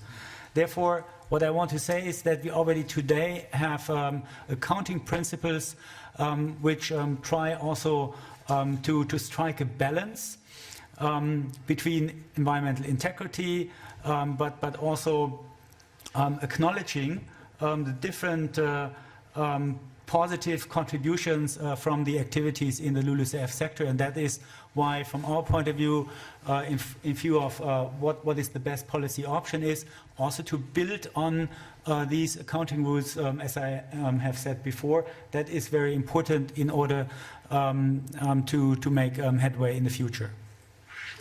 Thank you. Thanks a lot. Any reactions to that, either from the panel or from the audience? Yes, please. Can I? Yeah. I think Sini was first. Thank you. Well, I mean, it's interesting, Peter, that you highlighted the fact that during Kyoto, because of environmental integrity, forests have been kept to a limited role in the climate change mitigation efforts on a global level. And I mean, from the side of the NGOs, we would agree that forests need to play some kind of a role, but there's a good reason why it's been a limited role until now. Environmental integrity. And that's environmental integrity in terms of our greenhouse gas reduction targets, but also the actual environment, so the forest environment. We can't have the use of forests, ecosystems, habitats be driven by the carbon and climate agenda only. So I think those are two aspects of environmental integrity that we need to keep in mind. And I don't see that things have that radically changed during the past couple of decades, that all of these concerns on environmental integrity would have been wiped away by now. We haven't advanced that much yet. So we hope that forests, one way or the other, will be, say, we'll have incentives for actions to make sure that they do mitigate to climate change mitigation. They do contribute to climate change mitigation, but we would still be very cautious with those incentives to not to be driven by carbon agenda only, the way we use our forests. Thanks. Marco? Yeah, I thank Peter for his contribution, and I put the bench on purpose to also start people thinking. Because I don't think forest is on the bench as such. It's important that you say forest is not in the EU ETS, and I think, thank God for that, to be honest. But it's interwoven in almost all the rest of the policy, because it's already in the Renewable Energy Directive, even if we don't mention it. The impact is. It's already in the Energy Efficiency Directive, even if we don't mention it. And if you put it in the burden sharing, you'll make that picture even more complicated. And maybe that's one thing which we should look at, which is, it's not that forest is not involved in climate policy. It's linked in many, many, many ways to the other instruments we have in place. And the question now is, should we put on top of that a target? Well, SEPI has been very clear, saying the best what we would have would be one carbon target instead of a renewable and an energy efficiency. That was the discussion a while ago. Should we add a renewable, a forest target, an energy efficiency, and a CO2 target, then life becomes much, much more complicated. Freedom of member states is a big issue in that one. But if you don't have it in the ETS and you have it in the effort sharing, you need to correct me on that one. This sort of mixes with the non-ETS sectors somehow, with the traffic policies, etc. That's where I'd rather keep it on the bench in general and not make it more complicated, or maybe first clarify what all the links are already today. Because the current impact is very clear, and I think studies from Gert-Jan have proven that, that we're leveling out the sink because of the increase in renewables already. So there is an impact of the different policies throughout Europe without even having a separate target. That is a very important point, of course. I was wondering, any reactions from Peter, or we can move on to Audun and Gert-Jan to hear what they have?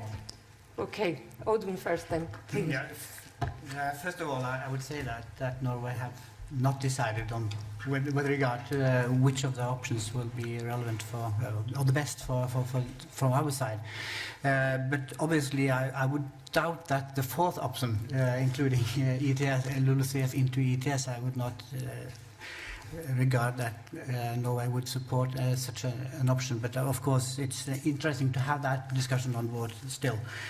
From our side, I would not, as I said, go into favorite any of the options. But I think, as I've said in my presentations, I think it's very important to have these guiding principles as a basis for why you're choosing it. And I've been mentioned by several here, but the environmental integrity, of course, it's important. but also, and that is on the other side, to have incentives to actually for new actions is important. And sometimes these are difficult to match both of these principles, but we should strive to do so. One thing which has not been mentioned so much by others is the differences between countries. There are large differences between countries, as I said earlier as well, between countries with agriculture, more on the agriculture side compared to the forest side. There are quite big differences when it comes to where the countries are in the age class structure, the transformation from the forest. I could just give you one of the examples which I had in my presentation, but I didn't reach to tell them. But that is for Norway, around 60% of the emissions can be offset by the forest, if we want to do so. And that is only an example of how important it is to have an understanding of the differences between the parties. And in one way, you could say that option 3 is an option where everything is flexible, and to be able to capture the differences between the countries is a bit more difficult in option 3. On the other hand, as been said by others, the flexibility and the interlinkages between the sectors are better handled in that option. But again, it's how much you are focusing on the differences, as well as actually the environmental integrity, which I think can be difficult to achieve if the differences are large between the countries. Yeah, I think I end that. Thank you very much. I think we have at least a reaction from the floor, too. Very good. I think the lady with the glasses was first, and then I'm not biased here, I have to say. I saw her hand very first. nice glasses you have indeed. Hannah Mowat from Fern again. I just wanted to clarify or ask the panelists if they could clarify what we mean by we need incentives for LULUCF action, because in fact what we're talking about is a whole bunch of different activities, land use change and forestry, which actually behave and react very differently to different incentives. So the incentive, for instance, for afforestation already exists. It's called the market. And if there is a strong push for a bioeconomy that comes from different directives, there will be a strong push to continue for afforestation. What I would argue for that we need instead is, in fact, something to make sure that we get those incentives right and they're not harmful incentives. So, for instance, on bioenergy. So there we need to be looking at not what incentives do we need, but how do we limit those incentives to make sure that we're not reducing the carbon stock in the forests and that we're emitting what will, to all extents and purposes, be permanent emissions in the atmosphere. So I would like us to clarify a little bit what we mean by we need incentives for LULUCF in the future, and actually what we need is maybe to limit those incentives. Thank you. Thanks, and perhaps we take also the next question so we can address those together. My name is Gerhard Glatzel. I'm a retired professor of forest ecology from Vienna. One question is, we heard a lot of enthusiasm about the forest sector being able to relieve the pressure and to act as negative emissions instrument and so on. This relieves obviously pressure from the fossil fuel sector. They will be happy and ultimately will blame failure on the forest sector. This is the first question. The second is a comment. We are in Belgium, where one of the most eminent forest ecologists of the last century, Paul Duvignon, lived, and with his students he cut up a lot of forests and trunks and bark and branches and so on, and determined the nutrient content and found out that the small branches had much more nutrients. So today we heard carbon, carbon, carbon, carbon, but we have to consider also the nitrogen, the phosphorus, the potassium in the forest, and how this increased harvesting might affect the whole function of the system. Thank you. Thank you very much. Any reactions from the panel? Perhaps Gert-Jan, you haven't said anything yet. Would you like to? Thank you. Yeah, well, I already had 10 minutes before, so keep quiet. But the comment from Fern is like what sort of incentives would be needed. Well, in many EU member states, large sums of public money go into the forest and forest sector. And the effectiveness of that public money being spent is well, largely unknown even, how effective that is. And that has to do indeed also what Marco said. Forest owners only respond to a certain degree or do not respond. But there are large sums going in there, but we hardly know what is being spent on and the effectiveness, and then its climate effects. How does that relate to all these measures that I mentioned? And so you could sort of, countries can do a review of spending of public money in the forest and forest sector, and actually evaluate it on the climate targets. Does this benefit to the climate or not, these measures? And then, well, they can think of making shifts in that sort of public money spending.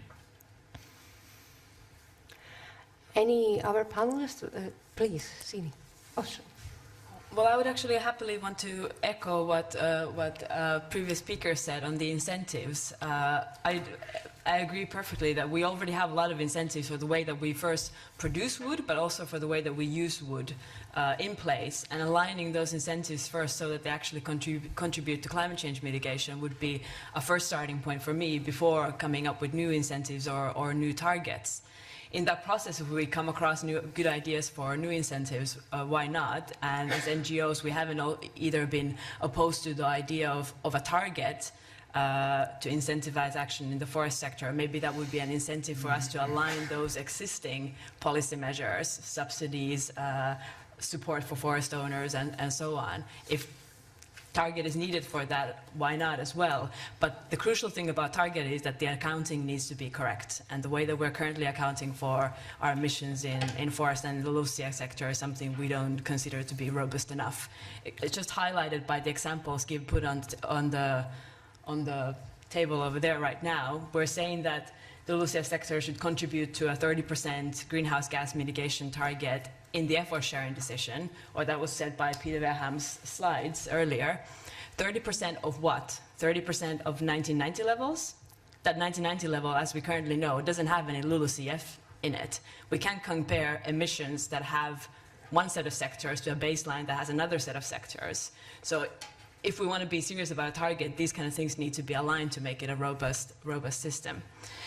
Just one more comment on the offsets that was highlighted here and by the other speaker. I really think we're kidding ourselves by talking about offsets. All sectors in the society need to contribute to climate change mitigation. They all can, and that includes the forest sector. And I think the forest sector has enough to do on its own without starting to talk about offsetting the emissions of other sectors. Plus, as the forest sector, why would you want to offset the emissions of other sectors? Why would you want to let the steel industry off the hook for producing their emissions? I think all sectors need to contribute, and we can forget about dreaming of offsets. Thanks, Sini. I think Emma was next, please. Thank you. Yes, I agree with your last point, Sini, that we don't want to offset other sectors' emissions. I think, yeah, they need to focus on reducing their emissions, and then we can focus on what we can do. But coming to Fern's comment from Hannah about incentives, did I hear you right that you said that markets incentivize deforestation? No, afforestation. Yes, okay, thank you. Okay, yes. Then I agree, and that's when we talk about creating incentives for increasing LULUCF's contribution to climate. We necessarily don't want money for keeping carbon or something like that, but we talk about boosting mobilization of forest owners, as Gert-Jan also mentioned, and we have some very small forest holdings in Europe, scattered, so it's also a challenge to get these forest owners engaged in their forest and managing it and mobilizing the resource. So these kind of incentives is one way to increase the mobilization of what we have, because there is additional resources out there which are not being used, and it's also potential to manage the forest more and increase the stock in the forest. And we have also rural development program measures for this, but the uptake has been quite low, so this is also something to look into how the uptake can be increased for these forest measures.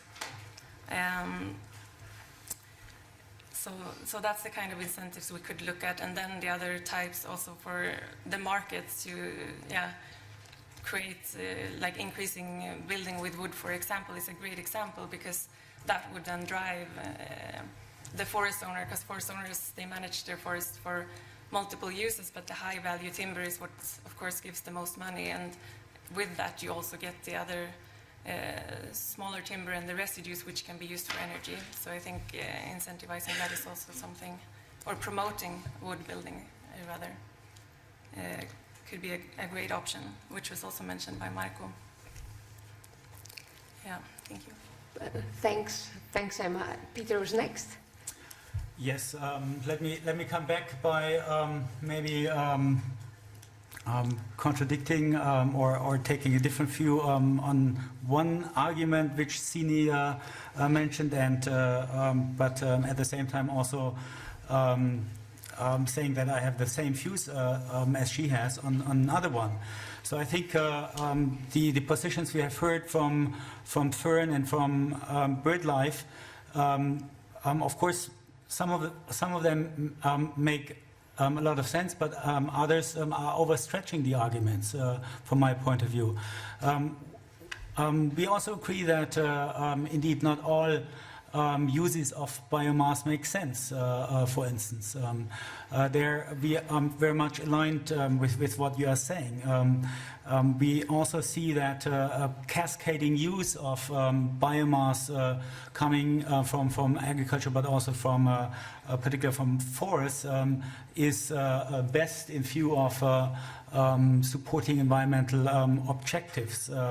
And we are also at of the view that we have not done everything that can be done in that respect. For instance, to further incentivize the use of harvested wood products, and also what Marco Mensing mentioned, to further incentivize use of construction wood through directives there. Certainly more could be done within LULUCF. I have mentioned that before. We have taken a modest step, and we have taken a modest, included a modest element by showing that from a carbon point of view, the use of harvested wood products for wood construction is better than using it for bioenergy production. So that is a small incentive, and then there are other incentives in the policy framework which also try to support those elements which are positive from a carbon climate point of view, mitigation point of view. The afforestation measures support through rural development programs have been mentioned. But where I disagree with Sini is that the framework which we have developed would not be robust. Again, from my point of view, I think what we currently already have in our climate policy on LULUCF is one of the most robust systems in the world in view of environmental integrity, because we are not including in our inventories the 9% of the zinc, but it's based on the accounting rules a much lower share. At the same time, we are not leaving, as you have said, the steel industry off the hook. I simply would say that's not correct to say, because through the emission trading scheme we have another policy through which the steel industry has to make very significant commitments in view of making contribution also to emission reductions. So we have different policy areas through which the different sectors are addressed. But overall, I think we are on a good way of further increasing ambition towards 2030. Thanks, Peter. Audun has the floor first, and then Marco. Yeah, thank you very much. I just wanted to address the issue of incentive incentives. For me, it's actually we are talking about two sides here. When I mentioned we need to have an incentive-driven accounting system, it's related to the international accounting system which we are establishing. While the other part could be more related to what incentives are being put forward by the states, on the national level. And I think much of the discussion here is actually on the national level, what sort of incentives we are putting forward in order to enhance the use of forest in mitigation of climate change. So, but when it comes to the accounting rules for our side, it's a question we see from particularly for the first commitment period of Kyoto, we put up a cap. That's the sort of a system which not necessarily will give the incentives for using the forest in a good way. It was reasonable. Were put forward because of the environmental integrity. But we now have to search for solutions where we can try to address both these sides. And I also mentioned earlier the issue of short-term benefits and the long-term benefits. This is a tricky issue. It's difficult, but that also part of the structure we need to address when it comes to the accounting rules. But again, on the national level, I think I wouldn't say it's up to the states to decide what. There are also elements that are needed on the international level. But of course, there are also an issue here on the national level how to put up good incentives for instance, to produce bioenergy in a good way, an efficient way. Thanks, Audun. Marco, please. Thanks. I'd like to refocus some of our thoughts in the sense that I don't think we should focus on steel except in competing them out of the market in construction, because we're competing with cows, and in that sense farting Irish cows. I'm sorry to make it that practical. One of the reasons we have this debate is that the Irish want to make more milk, for which reasons they have more cows, which they want to offset as an emission by planting trees. And that's one of the countries pushing to mix the agricultural pillar and the forest pillar in the climate policy. So they have the freedom to do what they want with their farming land. And pretty sure my country, the Netherlands, will be as guilty as the number of cows has exploded as well, since the milk quota were pretty much put aside. So don't focus on steel as such. Steel is under ETS, and that's it, as Peter already said. I want to come back to targets and incentives and the logic, and also on what somehow should be the structure. Because if you put a political target for a sector and you start sharing it, you negotiate with governments who can do more and what, you still end up on the ground with incentives that have to make you meet the target. And the incentive is either a law saying if you don't plant 2 trees, you go to jail. It's either money, I'm going to give you euros to plant more trees, which is called a subsidy. Either it's money reversing, if you don't plant trees, I'm going to tax you into bankruptcy. Let's put it very sharp. I think that's the debate you should have instead of just status quo effort sharing or land, which is how it's going to work on the ground, how we're going to get more trees planted. And maybe we need a tree planting target much more than a climate target. Maybe member states need to commit on reforestation or expanding forest cover and on how to mobilize wood. Then I think it gets practical, and that comes to the issues that I've raised. I think based on Gert-Jan's map, you can have national forestry action plans. But you're already in a subsidiarity debate on what's smart to do with which part of the forest. As long as we don't have that, I don't think talking about a target makes much sense. And that's maybe one remark I want to make. If the Commission, Peter, if you call status quo sounds so really unambitious. So if you call option 1 just the right one, and then option 2 sharing, and then option 3 land sector pillar, because I don't think status quo is what we're asking for. Most of the sectors don't ask for status quo. They focus on what is called status quo because they think it's the smarter solution, not to engage it in other things. But that's a side remark. Thanks, Marco. We have a couple of questions from the floor. First is the lady over there. If you please. Hi, I'm Lena Bruce from Sveaskog. I have a question to the panel regarding how to look at the whole market of a tree, because a forest has values of product and services, and if we would only look at if you look at the markets differently or separately, we will have problems of trying to make stuff work. I mean, if you would go for the oil case, what would happen to the oil industry of Europe if we would put a cascading rule on it? They are not longer allowed to do gasoline or diesel. What would happen to the chemical market of Europe, and what would happen to the energy market or the plastic or fabrics market? And the same thing, I really agree with Marco and the panels on we should focus on planting more trees or focus on managing forests better and do more forest houses.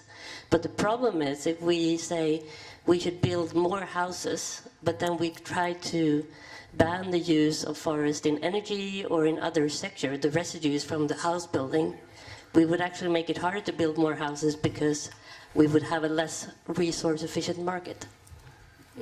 Thank you very much for that question. Lauri, did you want to ask a question as well or make a comment? Yes, please. Thank you. Can you hear me? I would like to combine the incentive topic with the regional differences topic. So one size does not fit all. Think about different regions in Europe where you set a target for these regions to increase the mitigation potential of that area. In Catalonia, it might mean that you manage your forest more than today in order to reduce the fire risk, which destroys the carbon from the forest. In a remote Lapland area in Finland, it might mean that you set aside a reserve area. In some other area, it might mean more wood production. So I think this was the message coming also from the study that Gert-Jan was producing, that, okay, we need to have these incentives at the national or regional level to them to be right. There is not just one tax or subsidy that could take care of this, but we need to take into account the regional differences in the incentives. And actually, I would like to hear Peter's comment on European Commission policy planning in terms of taking the regional differences into account in the policy. Thank you. Thanks, Lauri. So I think who in the panel wants to go first in addressing either or both these questions? Peter, please. Yes, thank you for this last question, on which I can explain a bit what the approach is. We do have climate policy, which is in the different areas which I have named, which has there implemented a regulatory approach. But we also have indeed various support policies, many of which you know very well, which should be used increasingly also to help meeting these targets which we have established with climate policies. And they're clearly, we are aiming in rather supporting the regional approach. As you are correctly saying, yes, particularly in the LULUCF sector, agriculture sector, regional differences or differences between member states are significant. You have also seen that we have very many different activities which can generate emissions, but also which can result in increased carbon sequestration. And therefore we have different hotspots in various areas. For instance, the problem of organic soils or peatland management is a problem mainly in the northern European countries.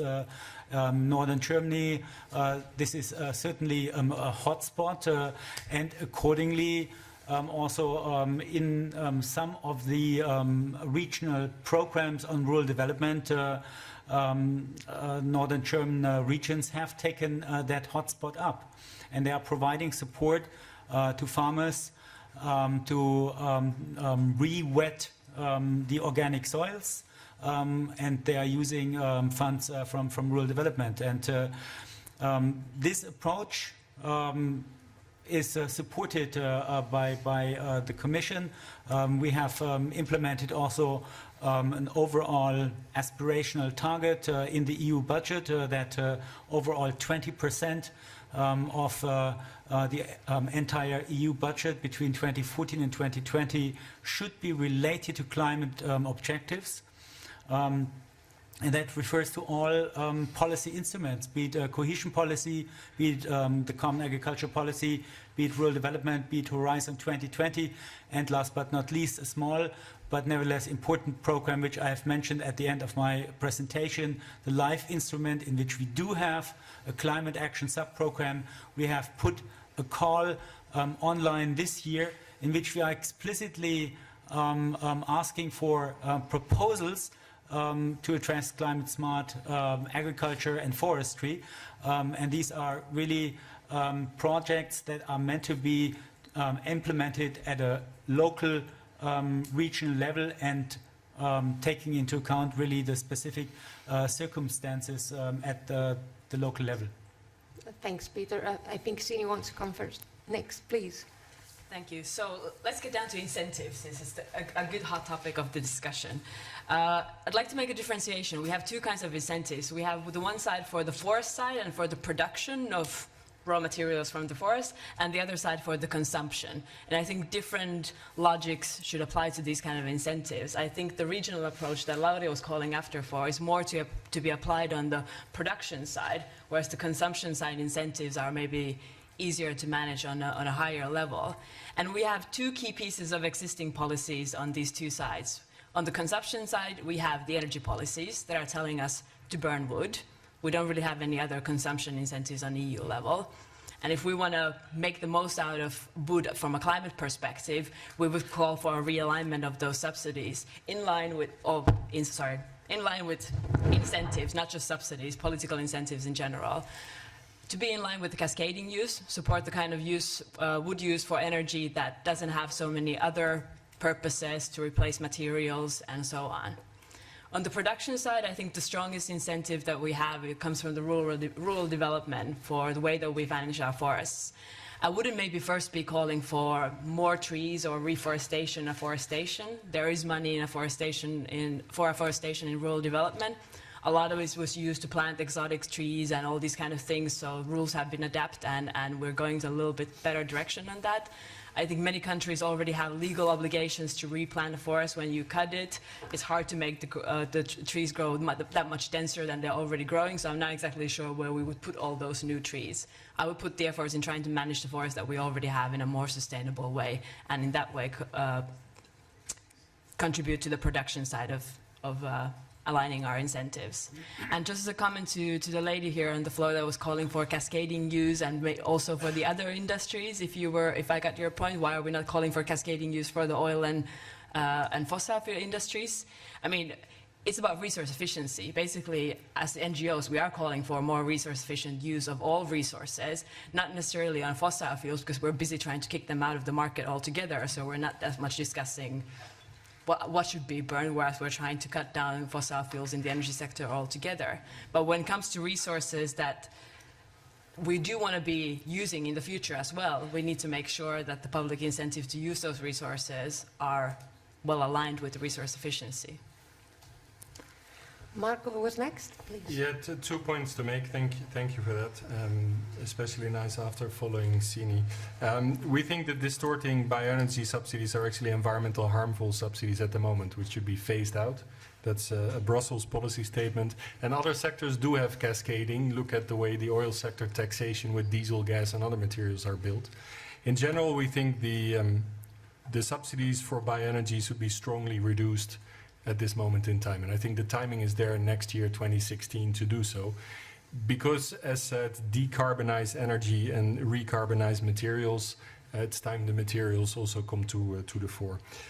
But that's a side issue. What I want to make was a point where we're in Äänekoski not so long ago with a delegation of EU officials.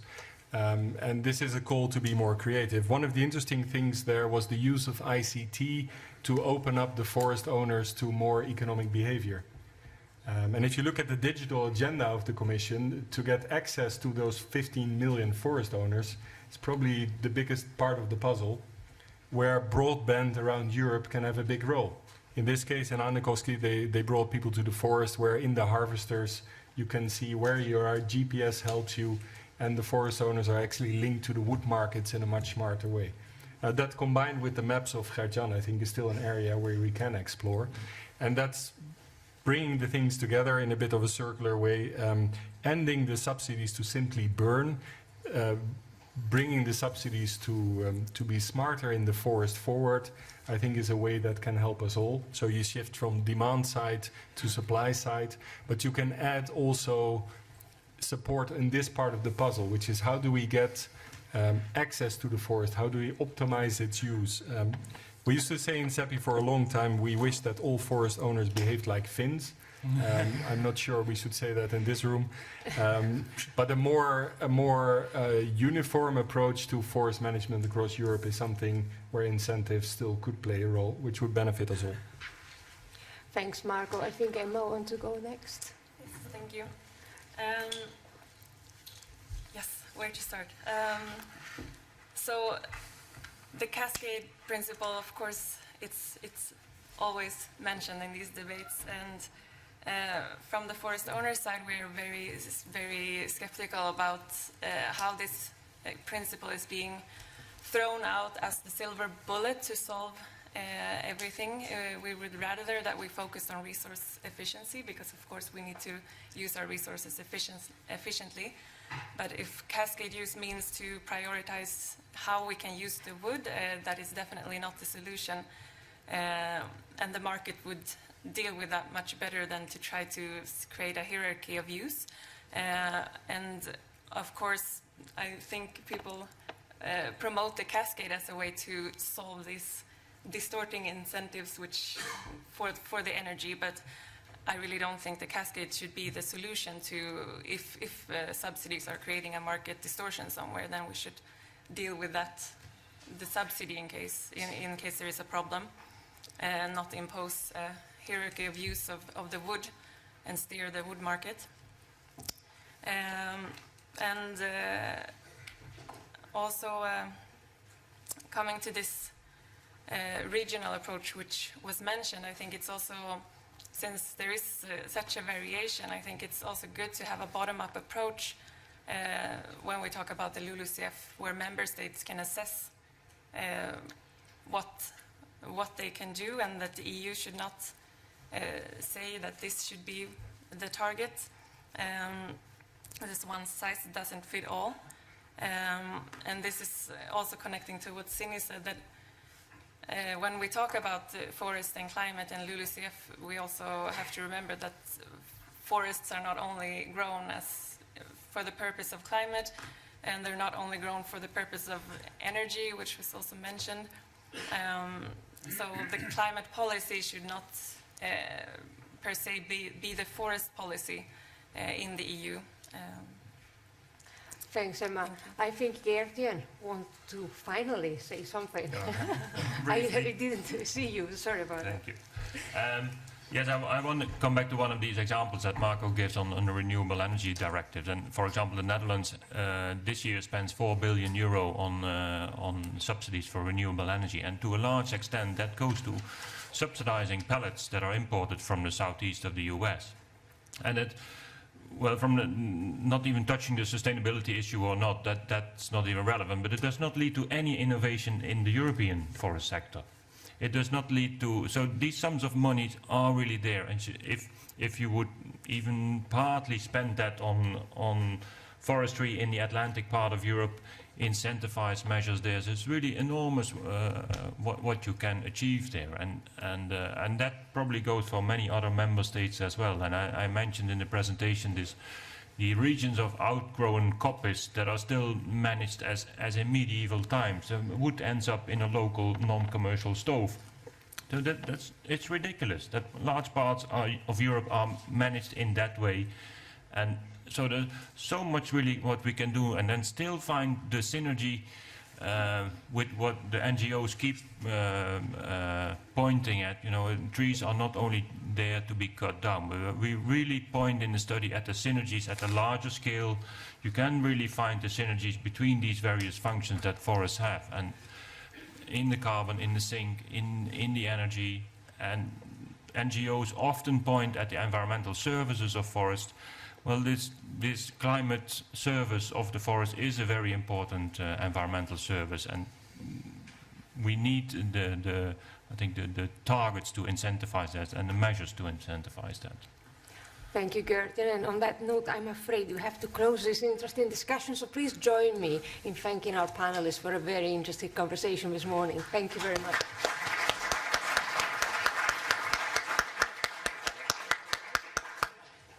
And now, Lauri. Thank you very much, Anna-Liisa. Excellent panel chair. We have still two announcements. One by Göran Persson. Please, if we can have a slide. Please, Göran.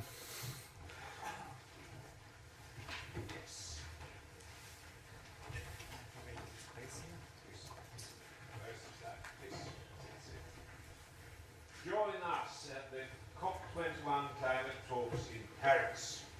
That is what I am asked to say to you.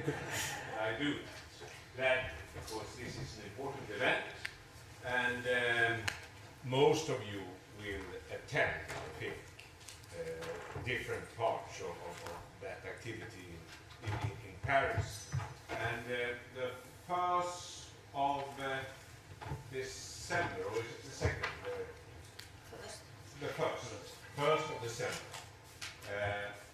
Paris at the site, so to say, where we have COP21, there we will have our gathering. Take that note into your calendar. Welcome. Still, there is to be decided about the program. It will be a high-level participant, but we have not everything under control yet. We wait until late, because we see which heads of states will participate, and then we might give them room for saying something in our seminar. But that is not yet decided.